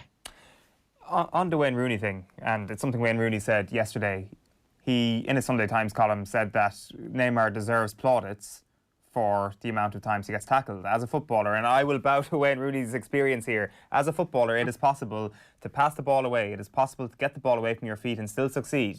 But Neymar knows that there is benefits to be had from drawing those challenges and from going down, not from going down, but from being challenged hard, from the aggression that is targeted towards him. So I think he deserves a bit of credit on that front. But also one of the points that Kenny made was that this is sort of a self-made thing from Neymar, Graham, that, he jumped ship almost from the competitive aspect of Barcelona, and going to Paris Saint-Germain was indicative of the mentality of Neymar, which I'm not sure I go along with. Like, if I want to chill out and put my feet up for the rest of my career, I want to stay at Barcelona. I want to have Messi to rely on. Barcelona's not a bad city to go out and party, and I'm sure Paris is great as well. But I'm not sure, does that actually equate? Does Paris Saint-Germain actually really sum up the idea that he wanted an easier ride in life? Yeah, it wouldn't have been my first phrase to interpret it. I have no question whatsoever that Neymar, I've only met him and interviewed him twice, but one of the things that helped me fill in the picture is that speaking to the players at Football Club Barcelona, he's held in gigantic regard, higher regard as a person than I would have expected, and as highly as a footballer as you might have expected. And my interpretation when he went to Paris Saint-Germain was that even if this was said from the start and has been said since, it doesn't make it less true, that he genuinely wanted to go to a team where his brilliance would be supported by the buying of brilliant, but also appropriate footballers, whereby he would be in the new vanguard of European football. He would win a Champions League or Champions Leagues, and he would win the Ballon d'Or. Now, into that bargain came extraordinary wealth, which I'm not entirely convinced financial fair play has caught up with, even though it's worth recording that PSG were absolved. And when we address Neymar from a distance and try and sum things up, we have to remember that he's largely advised, not uniquely advised, but largely advised by a father who has been too near to him, who likes the nightlife too much, and who encourages his, where have we heard that before? In Hollywood, for example, a doting parent who says to their son or daughter, yeah, everything you think is right, everything you say is gold, all your decisions leave the Lilliputians standing staring up your greatness. That's a little bit, unfortunately, the type of relationship he's got with his father, and therefore I didn't think he made a good decision going to League One.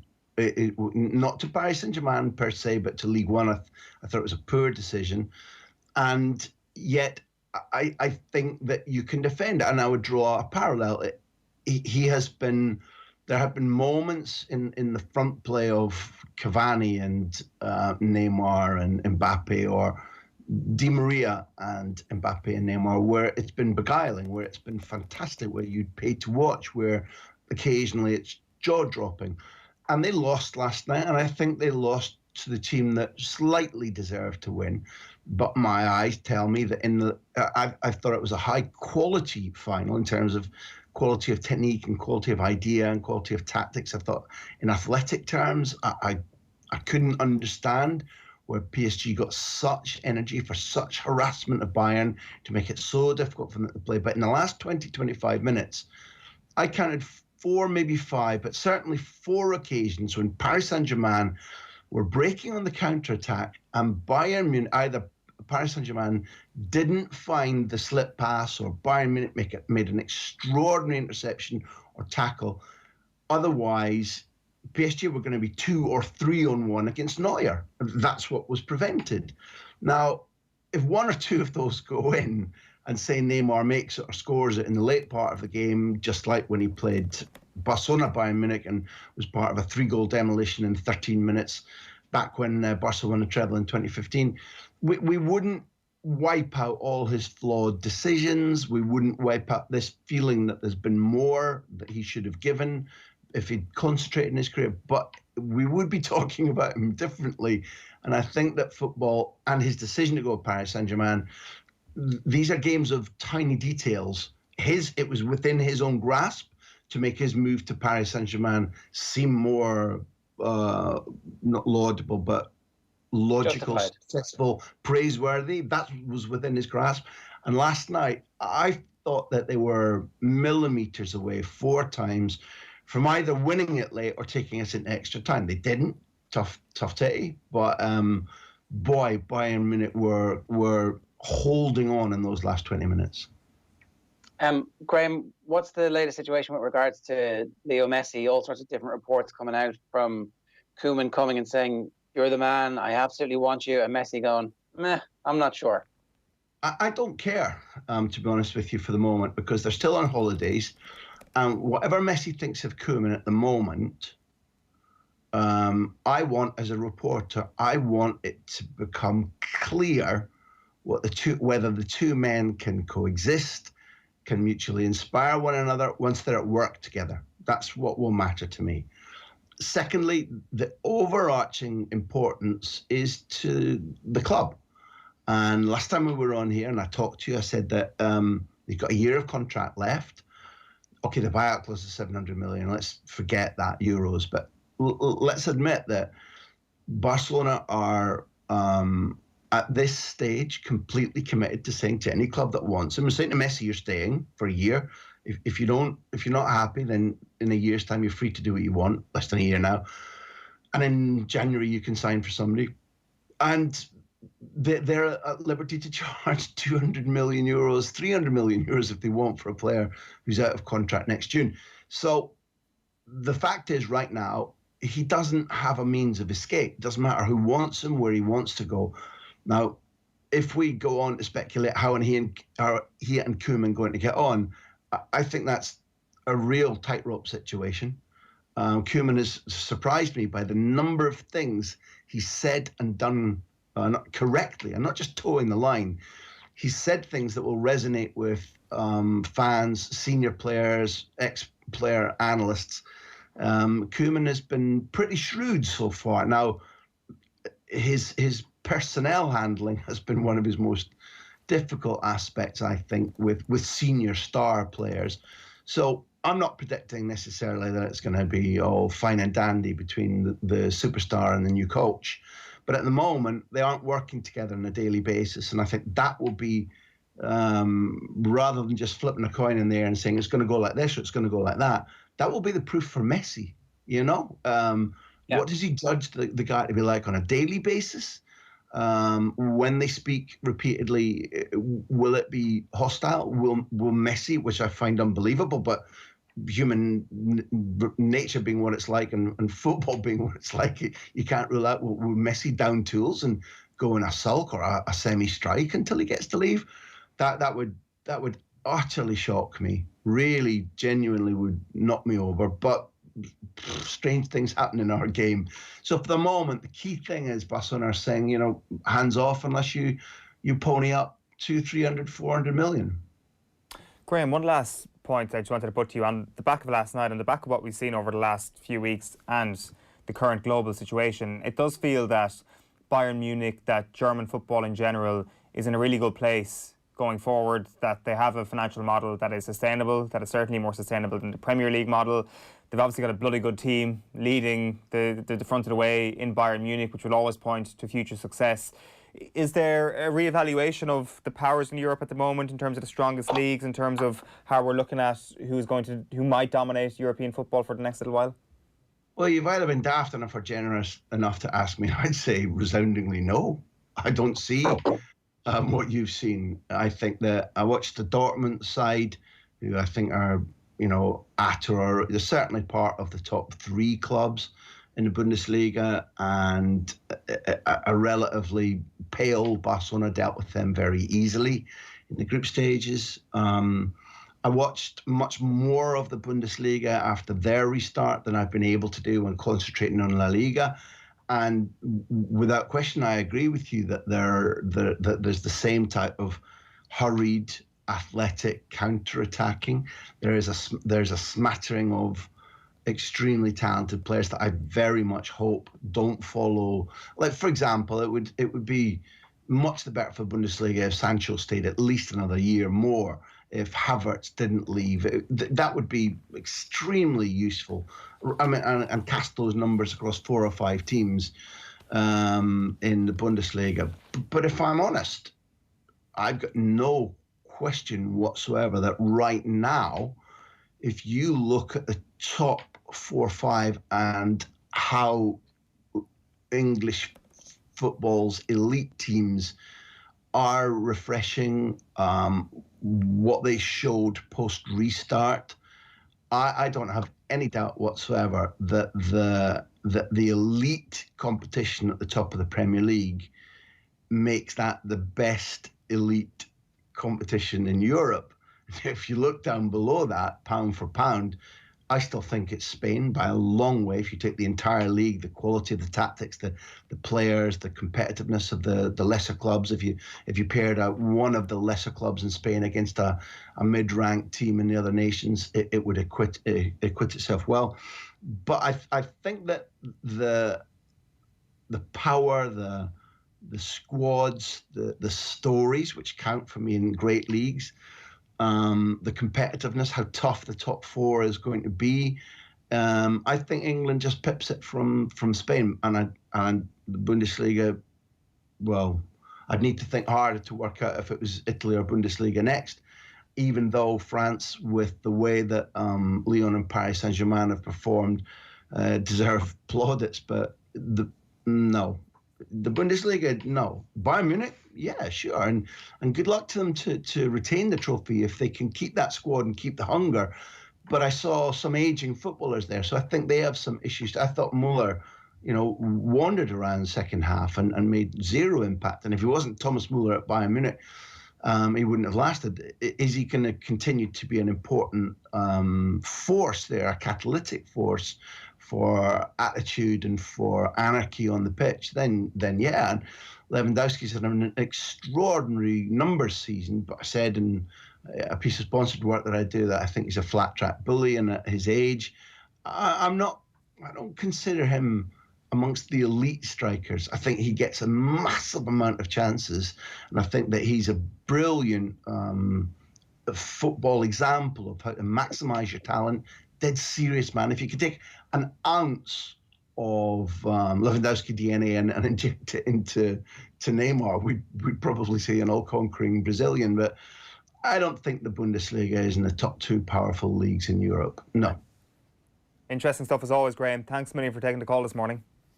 Pleasure. Graham Hunter there on the line. Just to let you know that OTB AM is live in association with Gillette. Good morning. Start with Gillette, giving you the confidence to tackle today ahead. Time for the sports pages. OTB AM. We are starting this morning with OTBsports.com. Kings of Europe. Koeman heads Bayern Munich to Champions League success. Meanwhile, Def Flick lands Bayern Munich their 6th European Cup victory. Got Barcelona midfielder Miralem Pjanic tests positive for COVID-19. Paul Pogba looks set to stay at Manchester United this summer, and defensive improvements needed for Bayern Munich, says Keith Andrews. The Irish Examiner this morning leads with King Koeman. Surprise selection comes up trumps for Flick and Bayern. The Irish Daily Mail then goes for I live for this. More to come, insists Taylor after gritty win. Brilliant Bayern crowned again is their headline on the football. And All-Ireland's to proceed, even if teams go down. So this is John Horan, who's insisted the All-Ireland Championships will proceed, even if a county has to step aside due to COVID-19. The London Times leads with the cricket. Just another 2. Jimmy Anderson closing in on 600 test wickets. Meanwhile, Bayern's 6th Euro crown is their headline in the football, and counties want format revamp. Some more on the cricket there in the London Times. The Racing Post front page goes with Flying Frankie, the Tory ready to return to Britain after bagging Prix Morny and loading up on baguettes and cheese. And the back page is New Order. James Middleton is looking back on an eventful European season in which a few big guns fell short. The Herald goes with a snappy headline, Champions. Koeman strikes to crown Bayern Kings of Europe, and Kula hope Con will be back for semi-final. Injury worry for Con O'Callaghan. They're unsure about the date of his return from injury. They hope to have him back for their hurling semi-final against Lucan Sarsfields in 2 weeks. The back page of the Irish Independent, Bayern's 6th appeal, with a photograph there of Manuel Neuer lofting the trophy. Brolly tipped to join BBC team, writes Declan Bogue. Controversial pundit Joe Brolly could be about to make a dramatic return to the screens for this year's championship, and as the headline suggests, it looks like he's going to be working for BBC Northern Ireland. Meanwhile, Horan's stark warning for COVID counties. The GAA will not be able to wait for counties impacted by COVID-19 who will have to step aside if a county goes down. And Van Gran gutted over pretty serious Snyman injury. We're going to have Alan Quinlan with us after 9 o'clock this morning to reflect on Munster against Leinster and Connacht Ulster as well. The Mirror. The Zin Bin is the headline there. Defenders City future bleak as he reveals Pep didn't go in the locker room and said nothing after Lyon horror show in Euro quarter-final. That is Alexander Zinchenko. Koeman the Destroyer is the headline on last night's game, and outbreak maybe end of line, writes Mick Scully on what John Horan's been saying. The Irish Sun, Pog and Berg. So Pog is his agent saying he'll be staying 100%, and then Berg is with regards to Dennis Bergkamp. Mikel role for Dennis Bergkamp, by all accounts, according to reports. And Kingsley of Europe, French star, stuns French, and COVID-19 counties face KO. The Irish Daily Star is Kings of Europe. The headline on the GAA is Horan saying counties may face COVID axe, and trilogy looks unlikely, is what they're saying about Keddy Taylor. The Guardian then, lead with the cricket. England on the charge. Anderson near his 600th wicket as Root enforces follow-on. And a photograph there of Kingsley Coman celebrating his winning goal. And then the Daily Telegraph, our second last paper, leads with a photo there of Coman and Serge Gnabry celebrating that goal. And Pogba ready to sign extension to United deal. And Maguire will launch robust defence at trial. Harry Maguire, he might appear in our pressure rankings a little bit later on. And finally, the Irish Times leads with Ken Early's piece that Flick wisely went back to basics to win the game last night. McFarland kicking himself while Friend is kicking on, and Coman header seals 6th victory for Flick's Bayern. Just a very quick word, Ger, on the John Horan stuff, because we haven't mentioned it this morning, that the GAA Championship is going to press on even if counties fall by the wayside. That's like a pretty decisive thing to say, because we weren't sure if it would be a domino scenario if a county went down. What alternative do they have, I think, at this point to say, we're going to have a championship. If you can fulfill your fixtures, you fulfill your fixtures. But if you can't, the fixture goes ahead and you are out.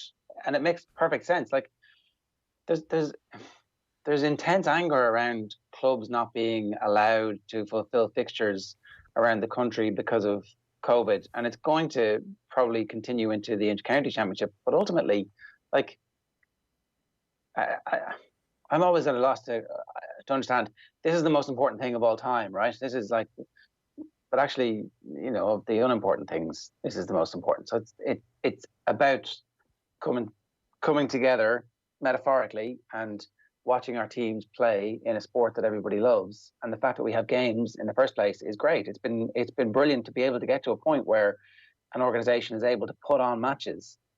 Like, I think we probably need a little bit of a paradigm shift in terms of how we think about this. What has happened is that games are happening right around the country in the middle of a horrific situation where people are at risk from a fairly deadly disease. And we've been able to begin the process of getting back to normal life. There's been a speed wobble along the way. And over the next couple of months, we're probably going to get the opportunity to see the best team and the best players play together in matches against each other. That's quite the achievement. If some teams are unable to fulfill fixtures, well, in this year, so be it.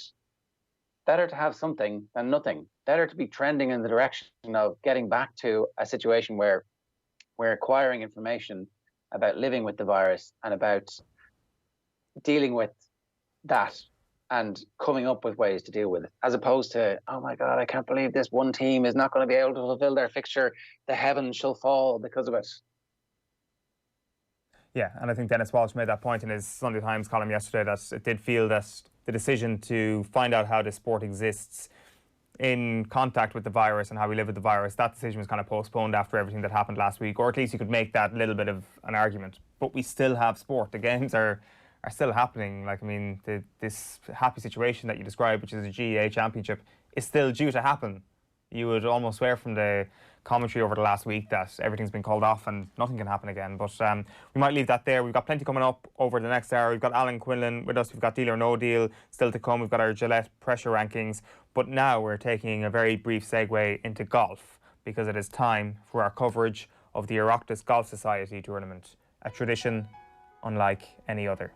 So we're looking today at how some of the biggest stars on the course fared last week at the Connemara Golf Links. It has been a week of controversy and huge drama on the course. So without further ado, here is how our featured names featured on the week that was. We'll start with sharpshooter Derek O'Leary, who came home on 12 over par. A desperately disappointing tournament, finishing in a not-so-nice 69th place. It was a huge shock to us all, considering his form had been pretty good of late. He had, of course, roared up the rankings in recent weeks after massive driving issues, in particular for those who were ahead of him in the pecking order.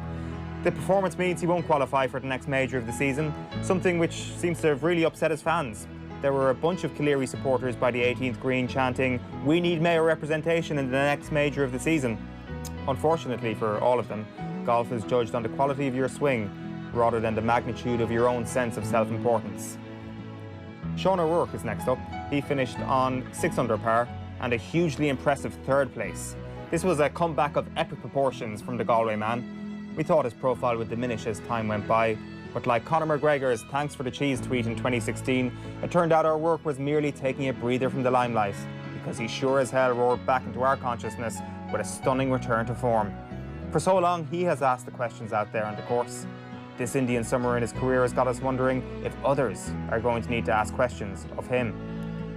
Next up, Podge Connolly, the favourite for this tournament, finished on 7 under par and in second place. He played a tune-up event in Spain the previous week, so he was in flying form. As a County Monaghan native, he was keen to mention how small their county is after every successful putt, and how he's doing fair well to be playing at such a high level for a golfer from a county of just 60,000 people. His highlight was a fantastic shot out of the bunker on the 7th hole on the final day of the tournament. The ball was wedged in the sand, isolated in there, quarantined in that bunker. But with a deft touch of his wedge, the ball was free, isolated no more. Almost as if there was a complete disregard for that entire situation. Still though, splendid golf. And finally, the winner, and this was a huge surprise, Phil Hogan on 20 under par. Now, big controversy here that almost saw him get disqualified from the tournament. Off the tee on the 11th hole, Hogan drove into an out-of-bounds territory. He claimed the ball merely bounced out of bounds, but kept bouncing until it bounced back inbounds. When asked how it was possible that a man of his age could hit a 478-yard tee shot, Hogan said that his connection with the ball had been particularly fulsome and profound. Officials eventually determined that his drive had indeed come to a halt in the out-of-bounds territory, contrary to his previous statement. Of course, this would have been grounds for disqualification, but an official statement said, Phil Hogan is special, so he can't get disqualified, and there is nothing you or anyone can do about it. So there you have it. Phil Hogan, congratulations. You're the Oireachtas Golf Society Tournament Champion for 2020. A huge achievement indeed. Alan Quinlan is next up, right after these. OTB AM. This is OTB Sports Radio. Looking for a football show with a bit of a twist? So I know the likes of Griezmann's big into his fashion. You wanted a lot. One question he actually asked me was, could he make his studs light up when he runs? Team 33, the football magazine show for the football purists. Yeah, the Nike Mercurials from 1998, if you just show that boot to an entire generation of people, and it is instantly nostalgic and remember everything from that era. The very best interviews with the cult heroes of the past and a look at the cultural side of football. Team 33, live at 9 p.m. every Friday on OTB Sports Radio. Live 24/7 on the OTB Sports app. Just one last one for you, Neil, before we wrap up this conversation on Celtic at the moment. A lot of Irish football fans will be sitting at home wondering what the situation is with Shane Duffy. Is there a legitimate connection here with Celtic, and are you looking into potentially signing him? Well, we can't talk about players who are sort of contracted to other clubs, but you know, he's a great player, and we have made tentative inquiries, and we'll see how that goes. OTB Sports, in partnership with Cadbury FC, are kicking off a brand new series of in-depth chats with some of the biggest names in Premier League and Irish football history. To get the ball rolling, Republic of Ireland goalkeeping legends Packy Bonner and Shay Given will sit down with host Joe Malloy for an intimate chat, which will be coming your way on August 27th across OTB Sports social channels and on OTB Sports Radio. If you want us to put your question to Bonner and Given, keep an eye on OTB's channels to find out how to get involved. Search OTB Sports in the App Store for more. OTB AM. With Gillette, we don't just play the game, we change it. Gillette, made of what matters. 8 minutes past 9 on this Monday morning, and that OTB Sports exclusive transfer update was from our remote roadshow that we had on Thursday last week, where we teamed up with Pepsi Max and Doritos with guests including Chris Sutton, Jason McAteer, Stilian Petrov, David Myler and Neil Lennon. You can catch all of the highlights of the show across all of our social channels right now, and we'll have the Jason McAteer and David Myler segment on Off the Ball tonight, so tune in from 7 o'clock. Hashtag for the love of it. Alan Quinlan, good morning. Morning, Owen. How are you? Very well. Good to have you back on a Monday morning. Good to have rugby back. Saturday night is where we'll start. It's pretty good, wasn't it? Yeah, it was a superb game. I think I was, like everybody else, you'd be a bit unsure how these games would start, given that they're the both teams haven't played in such a long time, but and no crowd as well. That certainly makes a difference, and it affects the possibility of that extra bit of energy and the lift from the crowd and all that kind of stuff. So it was a great match. I think fair few mistakes and a little bit of rustiness, but the intent and energy out of all the players was fantastic, and some of the quality of play was brilliant as well. Bit of needle as well. Leo Cullen. Sorry, Ger. Leo Cullen said he was a bit surprised by Munster's decision to kick it out at the end. What did you make of it? I was surprised myself, I think. But look, you risk running it out there, Jerry. You take away that bonus point. Munster would have known that Scarlets had got a bonus point win against Cardiff and had closed the gap to 4 points. So that point might be really important for him to make the semi-final. I think with Glasgow getting beaten, Edinburgh winning, Munster had to win the game to hope for, that to avoid Leinster. So I suppose in hindsight, you don't want to go throwing risky passes around your own 22 like that and give an intercept try or something, or lose the ball and get that point taken away from you. In a weird way, what it does is it says that actually we'll be happy to see you again in the semi-final. There's an immediate reaction. It's like, oh, what, they don't back themselves to do it. It's like, well, actually, the other decision is that they're backing themselves to come back here and play Leinster again in the semi-final, knowing everything that they've learned from this game and thinking, okay, we've seen what you've given us and we're going to be back here. Yeah, I think they can take a lot out of it. I think, look, both sides will look back at the game, Ger, and think they made mistakes. I think you could probably see Leo Cullen was frustrated, I suppose, that it was so close in the end. And the last 20 minutes, Munster showed a lot of character, in fairness. It had that feeling when it was 24-13 that, in 57 or 8 minutes, that Leinster run and kick on and win by 15, 20 points. And that's what probably he'll be disappointed with. And bar JJ Hanrahan missing, he had a really good performance, missing that conversion at the end. It could have been a draw. And Munster were pushing there before Devin Toner intercepted a pass, trying to force a penalty. And, they put themselves in a position to, get themselves back into the game with some superb rugby when you think they were dead and buried, given the injuries to Sneeman and Klein and Dave Kilcoyne and stuff like that, which would have been a bit of a hammer blow for them to deal with. And then the quality of Leinster, the James Lowe try was superb, the quality of that. And, Munster had a lot of possession, they had a lot of territory, and unfortunately, they just weren't able to capitalise and be ruthless there. And I think the try just before half-time was a real critical moment for both sides. It gave Leinster that bit of confidence and belief of where they're at, how good they are, how they can control the tempo of games, and it just deflated Munster a little bit. So, I think Munster will be confident that they can, if they fix the mistakes and errors, that they're pretty close. They're a little bit closer, but then, part of me just thinks Leinster probably weren't ruthless enough there, and maybe that's down to not playing for a while. Leinster are still the best side in Europe, and they have that quality, and they can come up with big plays when they need to. And but Munster can take a fair little bit out of it. And the biggest thing is probably the character and some of the tries they scored, the two Conway tries and the Earls try, and they probably need to create more opportunities and get more line breaks. Didn't get enough of them, but Chris Farrell was superb. Dialinde was really good as well, and so they can build on that, I think. Yeah, I thought their backs were great, and I thought that you can kind of begin to see that their ambition is to be a different team than the team that we've seen in recent years. But let's talk about the injuries, because obviously they had a huge impact on the game. There's a real fear for Snyman afterwards, and I think Van Graan was very clear that they're very concerned about the seriousness of that injury. Looked like he blew out his knee. Was that just like a complete freak? Was there something technical in that? Like, it was the first competitive line-out I think that they'd had, and was there a rustiness? Is there any of that was a contributor factor? No, I think it's just bad luck, really. I think I saw on social media some people were giving out about the lift, and that they'd let the players lifting had let go Sneijman, but he brings his right leg up and kind of swings it up into the air. The knee comes up, and then his left leg is in that straight position, and he came down from a fair height there and landed on that left leg. And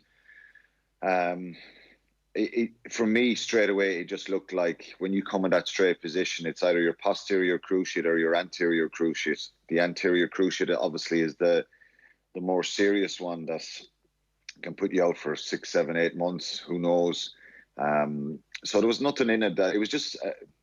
It's just freakish. This guy has played for I watched him for the last 3 or 4 years, and he hasn't even picked up a soft tissue injury. He is a bit of a freak, and in a good way for him. He's very robust. So some of those kind of injuries are just freakish, and it just, I don't know.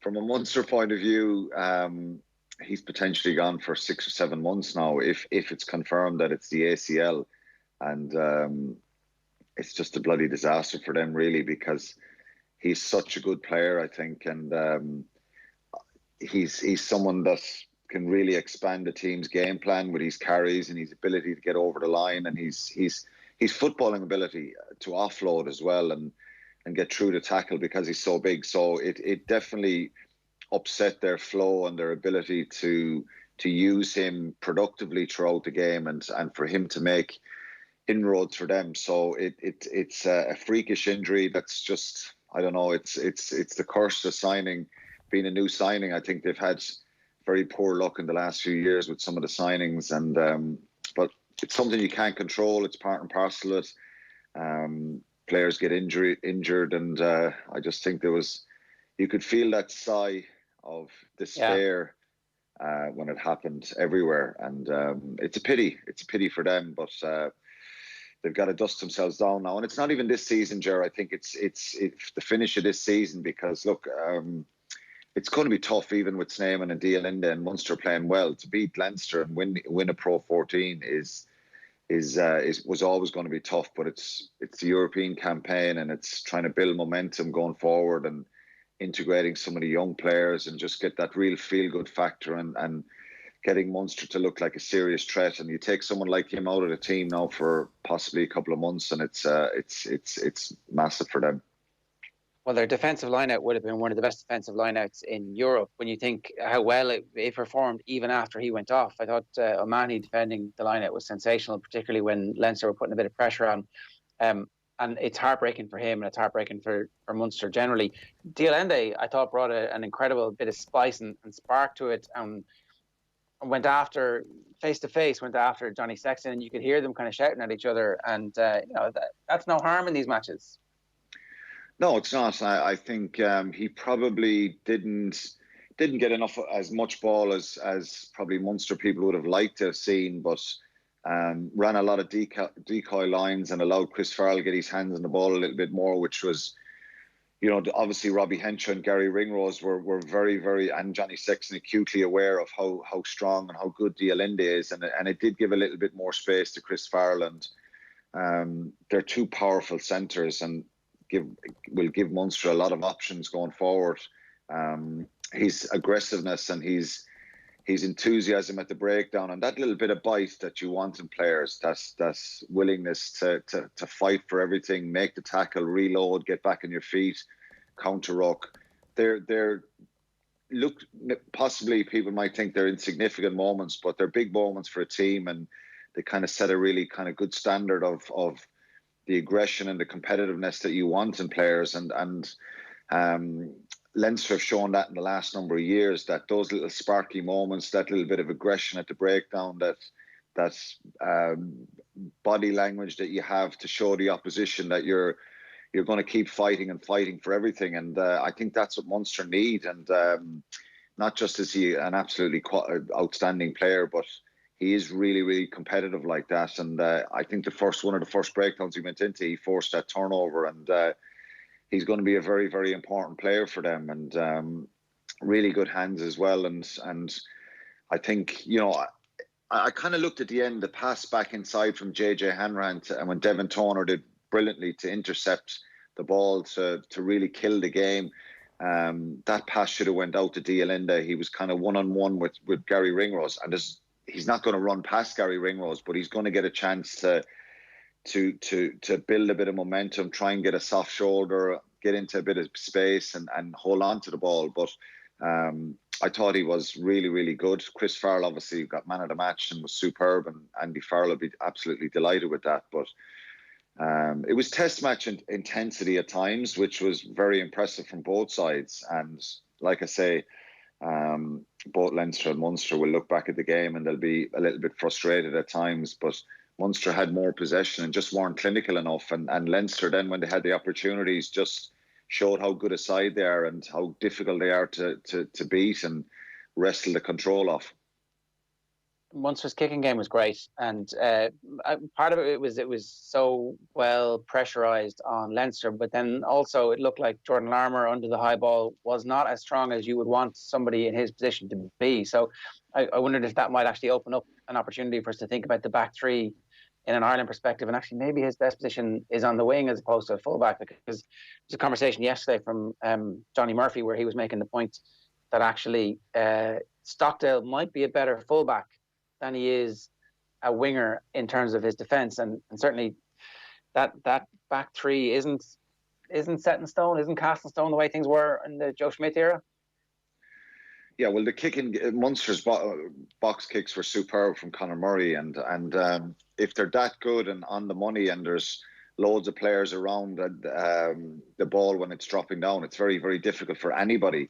But I think Jordan Larmour, look, it's something that probably he'll know himself. He'd probably be disappointed that he didn't get through the air and really dominate one or two of those kicks, but they were brilliant. I don't think Jacob Stockdale is as aggressive as he can be and needs to be in the air as a fullback, as a winger.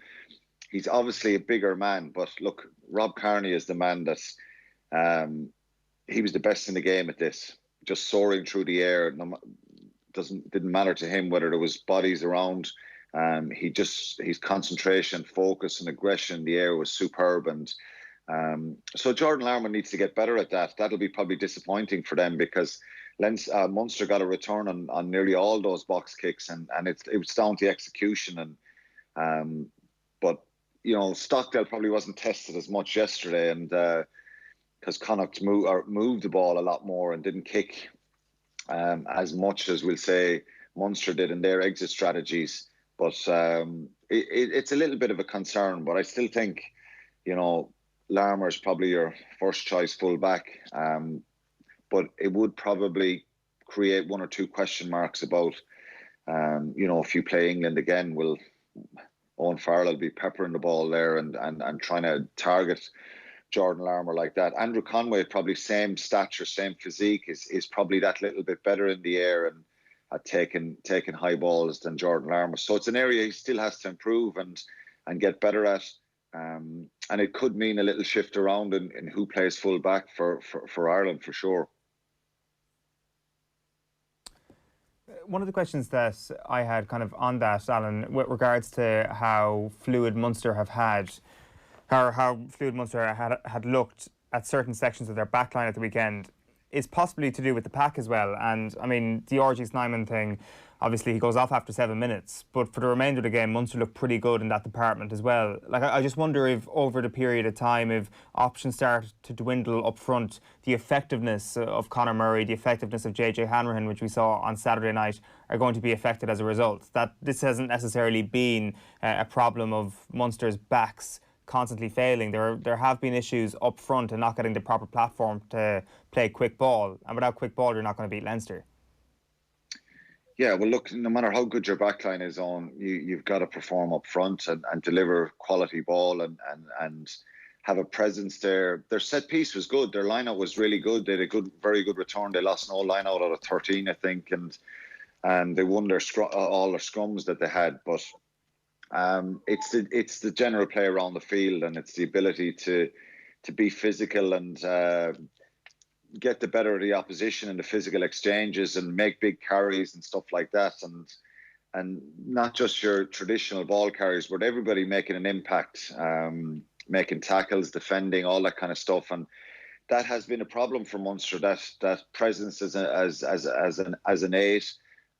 They've been lacking a bit of a physical presence with issues they've had with injuries, and you bring someone like Sneeman in, and if you put Sneeman and Klein in the second row and bring Tyburn into the back row with Stander and O'Mahony, well, you've a back 5 then of very aggressive, powerful footballers and a real physical presence there. And I think the reality of trying to have the ability to beat someone like Leinster or win in Europe or win trophies, that's the kind of standard you have to get to on. And I think that's where Munster are trying to get to. Stephen Larkham has done a good job, and you can see the shape of the back line is and the accuracy is a lot better, and they're looking to try and create things and run good lines and stuff like that. But it doesn't matter if you're forward pack, you've got to win or at least get parity and get quality ball. And probably the last 20 minutes, Munster started the game really well. And I thought the most impressive thing for me is the Munster of old would have kept chipping away for that first try, picking and going. But the communication and the ambition to move those couple of passes, to put Conway clear and just he sails in, scores that try. That's something Munster probably wouldn't have done the last number of years. So it's having that ability to look up and see where space is communicated and actually have the confidence to sometimes, if the opposition are all bunched in and you suck the defence in, is to put those 3 passes through the hands and score the try. And I've been in the commentary box so many times in the last number of years shouting, just 2 passes and it'll be a try. And then they keep picking and going. And in fairness, traditionally Munster have been very strong at that, and they have scored a lot of tries. But in crucial times, they've been turned over, knocked the ball on, and it deflates everyone. So, but going back to your original point, of course they've got to be more competitive up front, and there's a lot of good players there, and it's about them really having a presence as 8 and an impact off the bench as well. Yeah, and there will be an impact off the bench as well, because Tommy O'Donnell and O'Donoghue and a couple of others are going to be on the bench for that. I did want to ask you about 2 final quick points before we wrap. How amazing were Connacht, and what's the potential? What's the ceiling for Ryan Baird? Because he looked pretty good, catching the ball over his head, Gaelic football style, soft hands for the pass for the try. He was pretty impressive. Yeah, he was superb, Ryan Baird, and he's another James Ryan type player. All action, full of quality, great skills. He can run with the ball, pass, offload, all that kind of stuff, and huge work rate. So I think for Leo Cullen to put him in there like that, obviously they've seen a lot of him in pre-season and in the Pro 14, scoring 3 tries against Glasgow before rugby stopped. He's a superb player, absolutely brilliant, and he's kind of being pushed in there now, and he looks like he's really enhanced his reputation, and he's top quality, and it's great for Irish rugby. I think he'll learn from that. And he looks like a player who's just going to develop and get better and better, and that's brilliant for Leinster and Irish rugby. Connacht, they were superb. I think obviously a little bit less pressure on them. That it's a free pass for them, really, if you like. They can't make the semi-finals. Ulster, I think, and Dan McFarland said this, probably looked at the Glasgow getting beaten by Edinburgh and just dropped their mentally. That affected them a little bit. I thought they were very, very poor, Ulster. They had glimpses and patches here and there, but Connacht are a team you want to watch, and just the ambition, and they play with a side that they play like a side who have a free pass, and that's so admirable. And I thought John Porsche was outstanding. Marmion was outstanding. Jack Carty looked very good as well. And the quality of the ball that they got and their ambition to move the ball was superb all the time. But it's no surprise, because that's the way Andy Friend probably wants him to play and needs him to play. And the way they can trouble teams is trying to offload the ball and look for width all the time. So it was a dry day. The ball was dry, and they executed very, very well and were fully deserving. So they're brilliant to watch. They were outstanding, but Ulster were poor as well. And I think Dan McFarland has a few issues. Obviously, his injuries and some of his real key players are are probably not going to play in the next couple of weeks. But there's, Connacht were brilliant. Alan Quinlan, great stuff. Chat to you later in the week. Cheers, lads. Alan Quinlan there on the line. OTB AM is live in association with Gillette. Good morning, start with Gillette, giving you the confidence to tackle the day ahead. And it is time for the Gillette Pressure Rankings. For me, it was a self-imposed pressure. Was I under pressure? No. Yeah, they're under pressure. Everyone's under pressure. OTB AM's Pressure Rankings with Gillette. And the big pressure. This week's Pressure Rankings focus on those who have succeeded in the face of adversity over the course of the weekend. Under the most severe pressure, they came good. A bit of a tip-off to what we're going to be talking about there in the sidebar. In 5th place is unnamed Monaghan GAA superfan. So Jordan Mackin posted this video on Twitter of a Monaghan superfan who resisted the pressure of government guidelines, who resisted the pressure of GAA rules, and who resisted the pressure of a tut-tutting society and snuck into a GAA game to box the head off a young fella. What's happening? Man in the quarter, and it's pressure. Shaky Heffernan, but alongside the Oxeni. So for our OTB Sports Radio listeners, we can see this man at the fence, swings for a fella, swings for another fella. Give him the box, go on, go on. Go on, okay, he's ready to go. Whoever he is, congratulations on resisting the pressure that might have been. Like, do you think that there's a steward at the gate, or do you think like he hops the gate, or what? How does he get in here, Ger?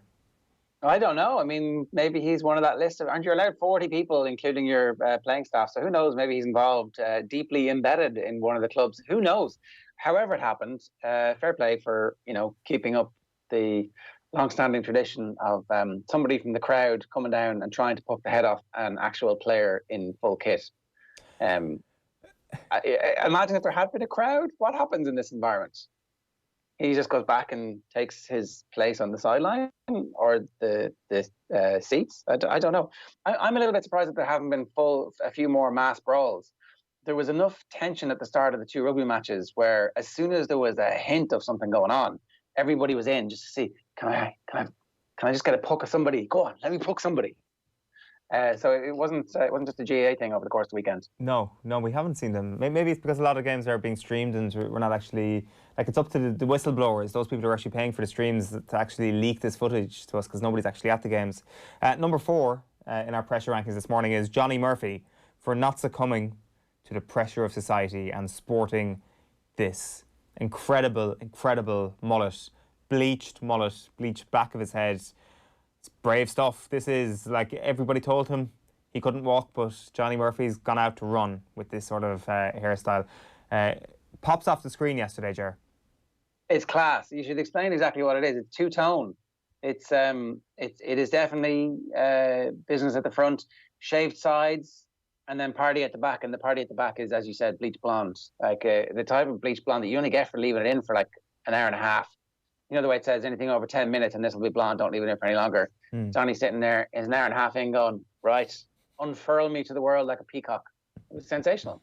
But then it gets hidden under the scrum cap. Which makes it kind of look like this caged animal that just needs to get out. I think the scrum cap adds to it all. We're continuing the hairstyle theme into number 3, which is, as you can see, mullet 2. Reece Marshall also managed to avoid the pressures of society.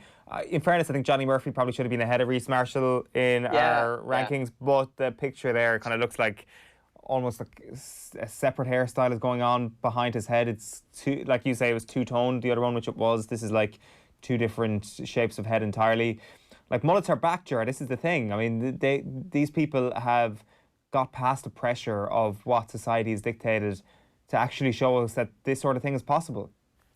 Aren't mullets actually class when you think about it?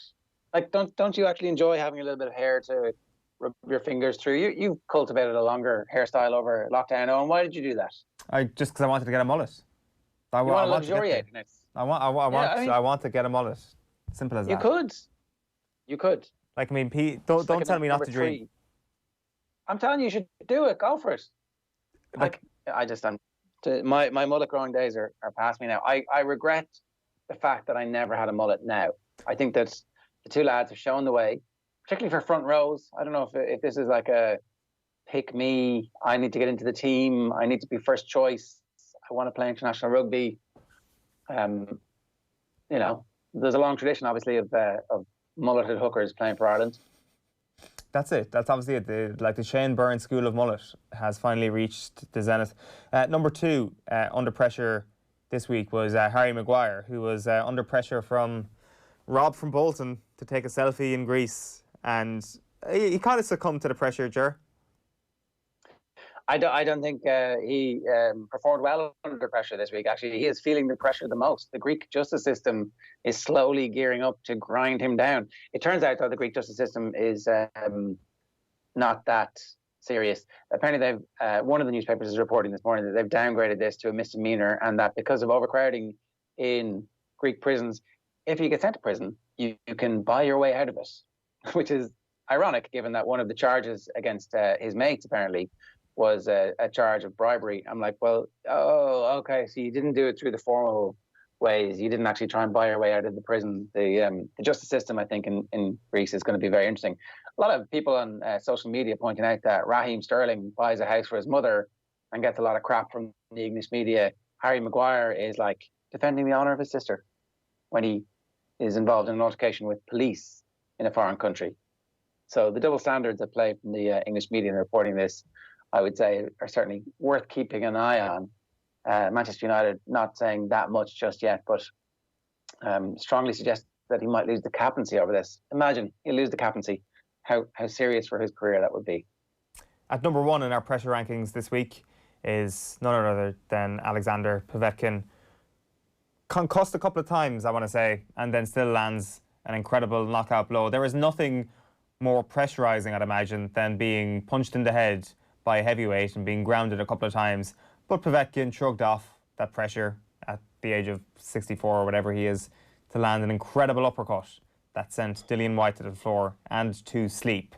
This was a jaw-dropping sports moment of the year.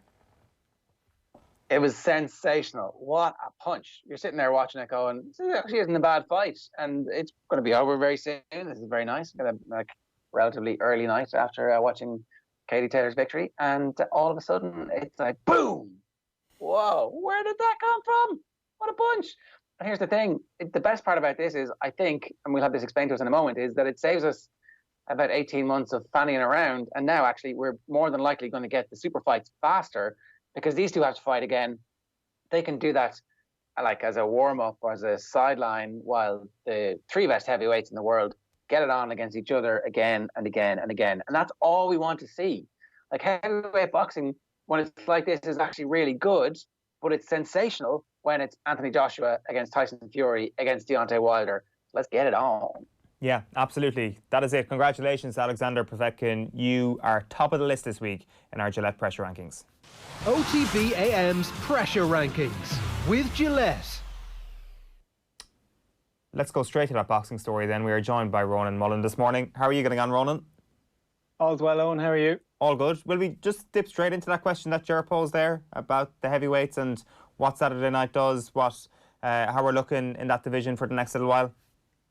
Yeah, well, it's spot on that the top 3 heavyweights sort of have a clear path. The top 3 that I think most people would land on would be Fury, Joshua and Wilder. But I think before Saturday there was a very strong case that Dillian White had almost usurped Wilder in that number 3 position, just given the resume he's put together since he fought Joshua coming on 5 years ago. But now that has cleared up. But it does speak to the depth of the heavyweight division, something that's been absent probably since the turn of the century, where not only have we got that nice podium of really top champions, we've also got this brilliant tier of challengers coming through. And there's another one below, young up-and-comers, probably most notably Daniel Dubois, one of Frank Warren's charges, who's already blistering through the up-and-coming ranks. So the next couple of years promise to be incredible. And for the first time, possibly ever, Britain seems to be the centre point for the heavyweight division. And as you touched on there a couple of minutes ago, it seems like the path has been cleared for that Joshua-Fury fight. Should they overcome their next 2 fights, Fury's would seem trickier on paper, obviously, against Wilder, who's just got that concussive knockout power of his own in the right hand. And then Joshua has Kubrat Pulev, who's a pretty decent operator, but at this point of his career, you'd think Joshua should get the job done. The only thing the caveat you'd put there is Joshua hasn't fought in a long time. You know, he rematched Andy Ruiz in December of last year, and it will be December of this year before he gets back in the ring. So ring rust notwithstanding, I think those two should get the job done, and then possibly next summer it'll be Joshua against Fury. That's a long way away still, notwithstanding the fact that we don't know what's going to happen behind closed doors if these fights can actually happen. Are the next two fights definitely going to happen this year, irrespective of whether or not there are crowds allowed, or what is the situation with that? Yeah, so Joshua and Pulev was supposed to happen a few weeks ago at the Tottenham Hotspur Stadium, and as you said, the absence of crowds kind of put the knockers on that. And I think most fighters have come around to the idea of fighting behind closed doors. Joshua, given the huge gate receipts he draws in, was understandably less forthcoming in that regard and probably was trying to delay the decision as much as he could. But by December, I think, obviously Matchroom had the test event at the Crucible for the snooker, and it's obviously a very different case, but I think Eddie Hearn is going to pitch to the government basically to let boxing be the next sort of test event. There might be a crowd of some sort by December for that Joshua Pulev fight, but I think that will get done in December. The Fury Wilder one is interesting because ever since Wilder came out with that nonsense excuse about his heavy costume weighing him down in the rematch, he's been very quiet, and there's been no real pointers to when he's going to, get back into action. The pandemic has obviously put that fight back a little bit too. But while we know Joshua and Pulev are getting it on December, there's still no firm date on the third fight between Wilder and Fury. Okay, let's talk a little bit about Katie Taylor. I think a lot of people watching the fight were listening to the various commentators suggesting that Delfine Persoon was ahead, certainly going into the last two rounds. I don't know if Matthew Macklin actually said that he had it that score, but whoever the other person that they went to on the commentary definitely had Persoon up by 2 rounds heading into the final 2 rounds. And that's where people's surprise about certainly one of the judges scored the fight very one-sided for Katie Taylor. Andy Lee's card had her winning by 2 rounds, I think. So I think that might be for people who are watching fights very sporadically, which is generally most people, why the aggression of Persoon was the thing that they're going to remember a lot from this fight. You thought Katie Taylor won the fight well. Yeah, I thought if there was going to be a clear winner, it was Katie Taylor. Your point is fair that, a 2-round win for Katie Taylor, that's 6-4, and it only takes one of those rounds to be subjectively scored in the opposite direction to make it a 5-5 draw. So it was that kind of fight. I thought Katie edged it out, but, it was close and competitive, and the nature of women's boxing, the 2-minute rounds make for great entertainment, but it makes the rounds incredibly hard to judge because they're so frenetic and high tempo that often in over 12 3-minute rounds, there'll be lulls.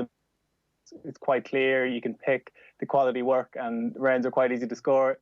In that one, the judges had to earn their money because they were trying to spot the clean work amidst these incredible volleys from both fighters. I know Persoon was throwing a lot, but Katie was returning rallies in return herself. So to try and spot the actual landing clean shots was a tough errand for the lads at ringside. I thought they did a reasonably good job.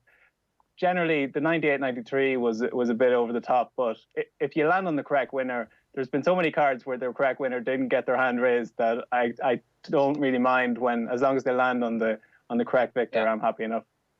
Okay. One thing I did want to ask as well is so Katie Taylor has a welt on her forehead from the middle of the fight. You don't get that from a punch. You get that from a headbutt. And also it's sore. So there's a strong chance that the middle few rounds might have been a direct result from something that didn't happen legally. And that's the other part of this where you're like, okay, well, justice would have been completely unjust if she'd taken a headbutt, which I suspect that was, because it definitely wasn't a punch, and then lost that fight afterwards. Yeah, and she absolutely flew out of the traps. It's kind of a calling card of her professional career. She always starts fast. She's actually scored a few early knockdowns in her career. And the way it was going in the first couple of rounds, Persoon's face walking back to her corner after round 2, it looked like she might not be long for this one, but she had obviously a really poor preparation for Olympic qualifier at the start of the year. She took this fight at 7 weeks' notice, which is relatively short notice given that Katie had been pegged to fight Amanda Serrano, a similar caliber of opponent, and had been preparing basically since January. So Persoon kind of belied the notion that she wouldn't go to 10 rounds. She was as high tempo in round 10 as she had been in those middle rounds where she kind of came on strong. But it's a fair point about Katie. That welt in her forehead was definitely from a head clash. And if she looked in any way disorientated, maybe in those couple of middle rounds, that was probably why. But unlike in Madison Square Garden, I thought she was the one who closed the show stronger. She was the one who picked the landing shots. And in that last 20 seconds, grandstand finish, which I'm sure will be used in Sky promo reels for years and decades to come, where the two of them are just swinging for the fences in those last 10 seconds. Like, she stood there and held her ground against presumably or an allegedly stronger opponent and held her own. I thought it was a pretty spectacular fight for Katie Taylor and another hallmark one on her career. Yeah, and that is the issue here, really. It's about making her be attractive in those fights enough to be able to sell in the States, where the super money comes from. Talk of a crossover fight against some of the UFC stars as well. So if you were plotting the next 12 months, and I don't know how long Katie Taylor's going to continue to box, because like she's 34 and she's made a lot of money and she's done literally everything that's possible for her to do. So if you were plotting the next 12 months, what conversations is Brian Peters having with her about what's next? I do think the sky's the limit here. You mentioned she's 34, turned pro at 30, and she was world champion within 12 months. But when she fought Jessica McCaskill at the end of 2017, just over a year into her pro career, she did still seem like an elite amateur trying to parlay her skills into the professional game. And Jessica McCaskill threw the kitchen sink at her. And that win looks incredible in retrospect, given what McCaskill has gone on to do. But I think in the most recent phase of Katie's career, in the last 18 months or so, she's really established herself as a pro fighter. She's noticeably sitting down on her shots. She's flatter on her feet. She wasn't just bouncing in and out the other night. She boxed at all angles. She boxed at all distances. And I think she's set up to, like, she's already conquered the lightweight division, which would be enough for most people. She's won a title at the division above light welterweight, which sets her with Carl Frampton and Steve Collins as our only two division world champions. So the next port of call will likely be to try and make history again and be the first three-weight world champion. She's in a race with Carl Frampton for that, because Carl is fighting Jamel Herring to become a three-weight champion himself. So those two will be trying to race to the finish line to see who can make that piece of history. But that again would lead to Katie fighting McCaskill, who somewhat incredibly, like a full-time accountant/banker in Chicago, has segued into this remarkable professional boxing career where, having boxed Katie Taylor, she went on and won 2 titles at super lightweight, beat Cecilia Breikhaus, who'd be considered one of the pound-for-pound greats of women's boxing last weekend, and now holds all the cards at the 147 pound division. So if Katie wants to move up there, maybe at a catch weight and fight McCaskill again, that's a very marketable fight. You just have to watch the first one to know how competitive it was. And that would be a brilliant fight. Natasha Jonas, who you would have seen on the Sky punditry team, was not shy in maybe putting it out there that she'd be open to a fight. And she's had a bit of a renaissance herself. She boxed very well in her world title fight against Terry Harper recently. Chantel Cameron is a mandatory challenger, but I think Katie is almost beyond the whole thing of mandatory challengers. She's proved that she can win all the belts. I think she's more about maybe trying to make more history. And there's a few other ones, as you mentioned. Amanda Serrano is obviously the one I think everybody wants, given she's a prolific champion in her own right, and that's been talked about ever since Katie turned pro, really. And then, of course, Holly Holm. Again, how marketable would that be if you got the cross-promotion of Matchroom and the UFC? Chris Cyborg, who's with Bellator now, also on the DAZN platform, which Eddie Hearn has ties to. Again, great cross-promotion potential there. And less likely probably is Amanda Nunes, who's probably the best female fighter in the UFC at the moment, who said she wouldn't mind doing a little bit of boxing at some point. So there's plenty of options for Katie Taylor. I think she's going to be around for a few years, yeah. Yeah, this is going to be a really interesting little while. Just on McCaskill, how much better is she than their first fight? Obviously, you're mentioning that the fact that that first fight in York Hall was actually a cracker. It was a really tight fight. I don't think a lot of people would have actually seen that, but she's obviously made strides forward since then as well, McCaskill. Yeah, she's just got this... Katie made an interesting point about Persoon, where it's because she doesn't really do anything technically correct that it's almost so difficult to time her, because boxers coming through the amateur ranks have this reflexive memory where if an opponent does something, they know what to do in return. Whereas Persoon is so unorthodox that was a difficult read for Katie, and as was McCaskill at that point in her career, because as I said, Katie wasn't long out of the amateur game, and McCaskill came with this sort of rather, I don't want to call it ungainly, but it wasn't characteristic of maybe what you'd see at the top end of professional boxing. But she's since kind of honed her craft a little bit. But what she did last week was against another elite technician in breakouts. She just kind of really put it on her, set an incredibly high tempo, and that's what she'd be looking to do again. She will be the bigger woman in the ring when she fights Katie Taylor, and that will be a distinct advantage. But again, I thought Katie looked stronger on her feet last Saturday night compared to maybe 14 months ago, and that will have been owed in part to her fight in November when she moved up and fought Christina Linadatu, who's another handful, but a very aggressive, sizable opponent to navigate for Taylor. And I thought she did well in November and probably put that to good use again at the weekend. Ronan Mullen, great stuff. Thanks a million. Thanks, lads. Time for Deal or No Deal. I signed for them after the Euros, and after my first day's training, I was driving home. I was actually thinking, regretting it, what have I done? Like I walked into a circus. It's amazing, isn't it? All right, the tables have turned this morning. Jerry, you're in the hot seat of the analyst, but our number one analyst, Phil Egan, is here as ever. Transfer insider Phil Egan. You're very welcome, both of you, folks, for another edition of Deal or No Deal. Let's get straight into it.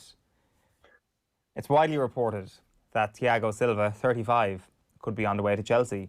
How did he perform last night? And is he stable enough for Frank Lampard to build around, Phil? 35-year-old, soon to be 36. So by the time the Premier League season starts, he'll be 36. Obviously, he's had a really good career at PSG. And the standout moment for me last night for Thiago Silva is when Robert Lewandowski puts the ball by him and Thiago Silva trips him and then disputes the foul. But it's a one-year deal. That's what they're looking at with Chelsea. And, you know, it's a case of Chelsea lack probably talkers and leaders in that back four or that back three, whatever formation Lampard wants to go with. So it's certainly, it's not one for the future. It's just get him in, get a bit of experience into the centre of defence, because we know Chelsea conceded far too many goals. If they get him in, I don't know, who do they play with him? Who is their best centre half to go alongside Thiago Silva? Obviously, looks like Ben Chilwell is coming in. That sorts out the problem at left back. Right back, you've got options there. Obviously, Azpilicueta, you can play Reece James as well. So it's either like Rudiger. I always thought Rudiger was their best centre half, but his confidence looks shot, and they still haven't talked about bringing in a new goalkeeper. So bringing in Thiago Silva is not going to solve all their problems. It solves one of their problems, maybe, that you look at Chelsea, they concede a lot of goals from set pieces. But I think that comes down to the keeper as well. So, you know, he has been a PSG up until last night, and they were the best defence in the Champions League. So, you know, he is the captain of that team. He is the marshal of that defence. So that has to count for something. But certainly his best days are behind him. But maybe one season mightn't be the worst idea. Saying that, you know, players can look quite old quite soon. So we don't know what he'd be like in the Premier League. I'm surprised. I thought there was a lot of talk that he'd go to Serie A. I thought maybe it's a league he played in before. Maybe he'd go back. But Chelsea look like they're going to get this done. Arsenal target Philippe Coutinho refused to rule out a move away from Barcelona after lifting the Champions League for Bayern Munich. Mundo Deportivo report that Ronald Koeman wants him to stay to be part of his plans at the Camp Nou. What did we learn about him in the Champions League run-in, and what impact would he make at Arsenal? I think with Coutinho, the best you're going to see of Coutinho is when he plays regularly. So, you know, he's coming off the bench in these games. He obviously was scoring goals, he was setting up goals. And, you know, he had a decent chance from a free kick last night. I actually think back to, he scored a stunning free kick for Liverpool against Arsenal on the opening day of the season, on the opening weekend of the season a few seasons back. It was when Mane made his debut for Liverpool as well, and Coutinho put one in the top corner at the Emirates. And maybe a more confident Coutinho last night would have threatened the Keylor Navas in the PSG goal. But yeah, if he's playing regularly, then you start to see the best of Philippe Coutinho. But if you think back to when he left Liverpool, obviously Liverpool got a huge transfer fee for him. But you have to ask, has it been a success for Coutinho to get away from Liverpool in terms of individual honours. He's won 2 Spanish league titles. He's won a Bundesliga title. He's won a treble now with Bayern Munich, including the Champions League. He won a Copa del Rey. So he's got all the honours, but he hasn't been a regular for either Barcelona or Bayern Munich. He needs to be playing regular to get the best out of him. And if you do get regular football into Philippe Coutinho's legs, then Arsenal certainly will be the better for it. Jared, this one is for you. Premier League survivors Aston Villa are being linked with a £30 million deal for Celtic striker Odsonne Edouard. He netted 26 times for the Celts, but would he make an impact south of the border? I think if you look at the players who've moved from Celtic recently to the Premier League, some of them have done okay, you know. I think Kieran Tierney's starting to come good, and I think Virgil's obviously been a sensation. And I know that Celtic don't expect to have him playing for them whenever the transfer window closes, that he will be gone, that there are enough Premier League teams who are looking at it. I don't know how he performed in the European games. I'd like to see the split of SPL versus European games, but like Villa need goals.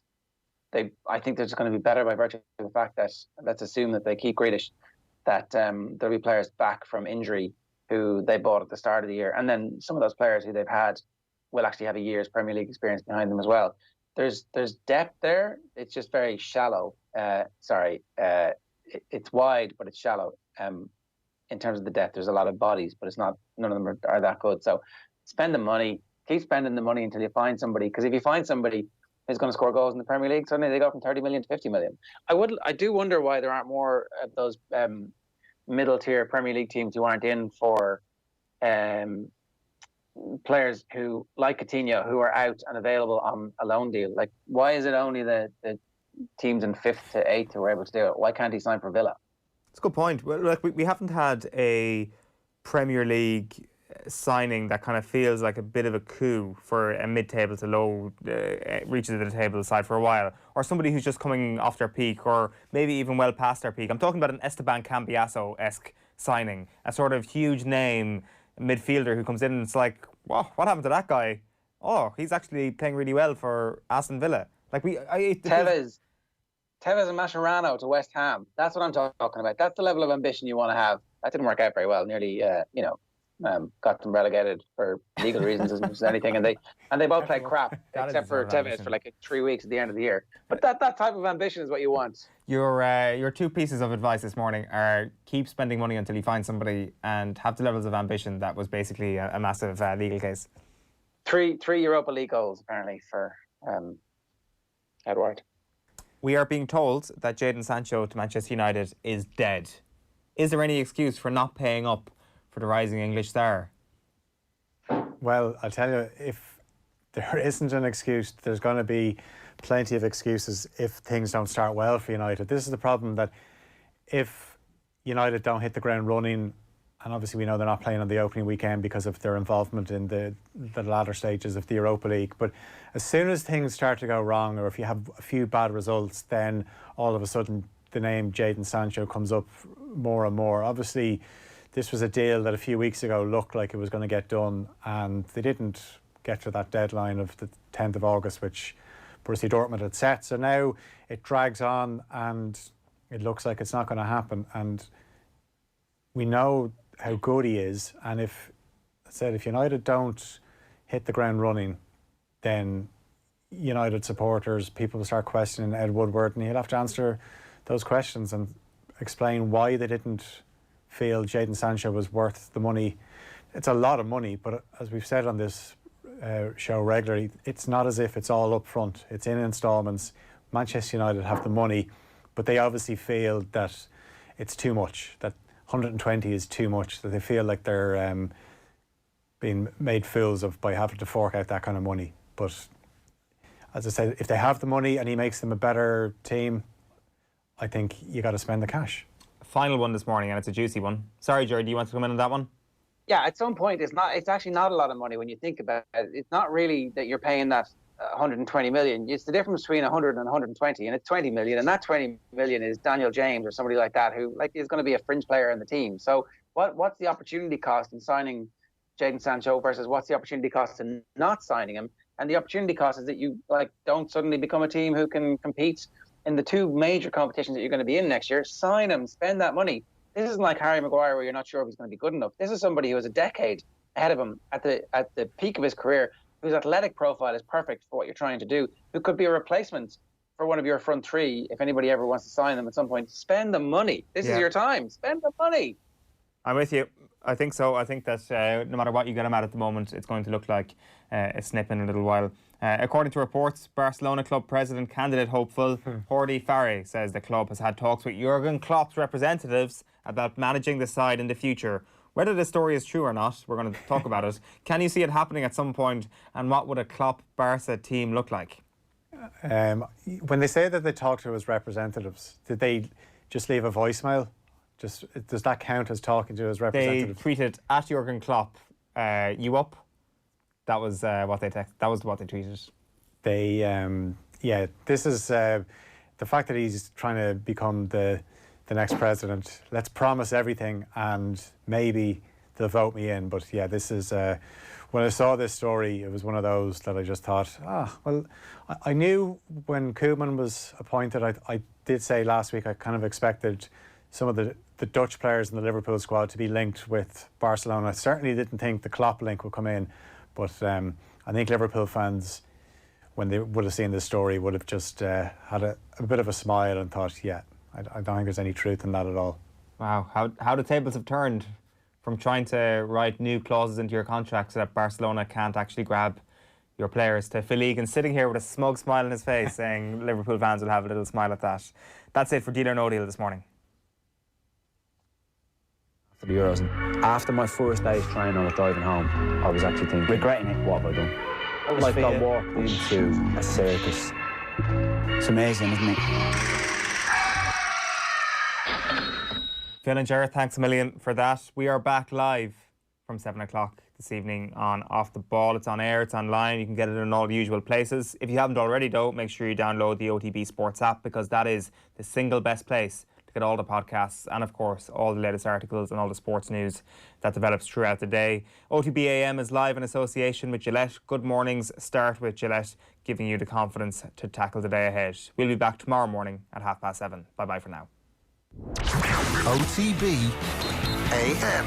With Gillette, we don't just play the game, we change it. Gillette, made of what matters.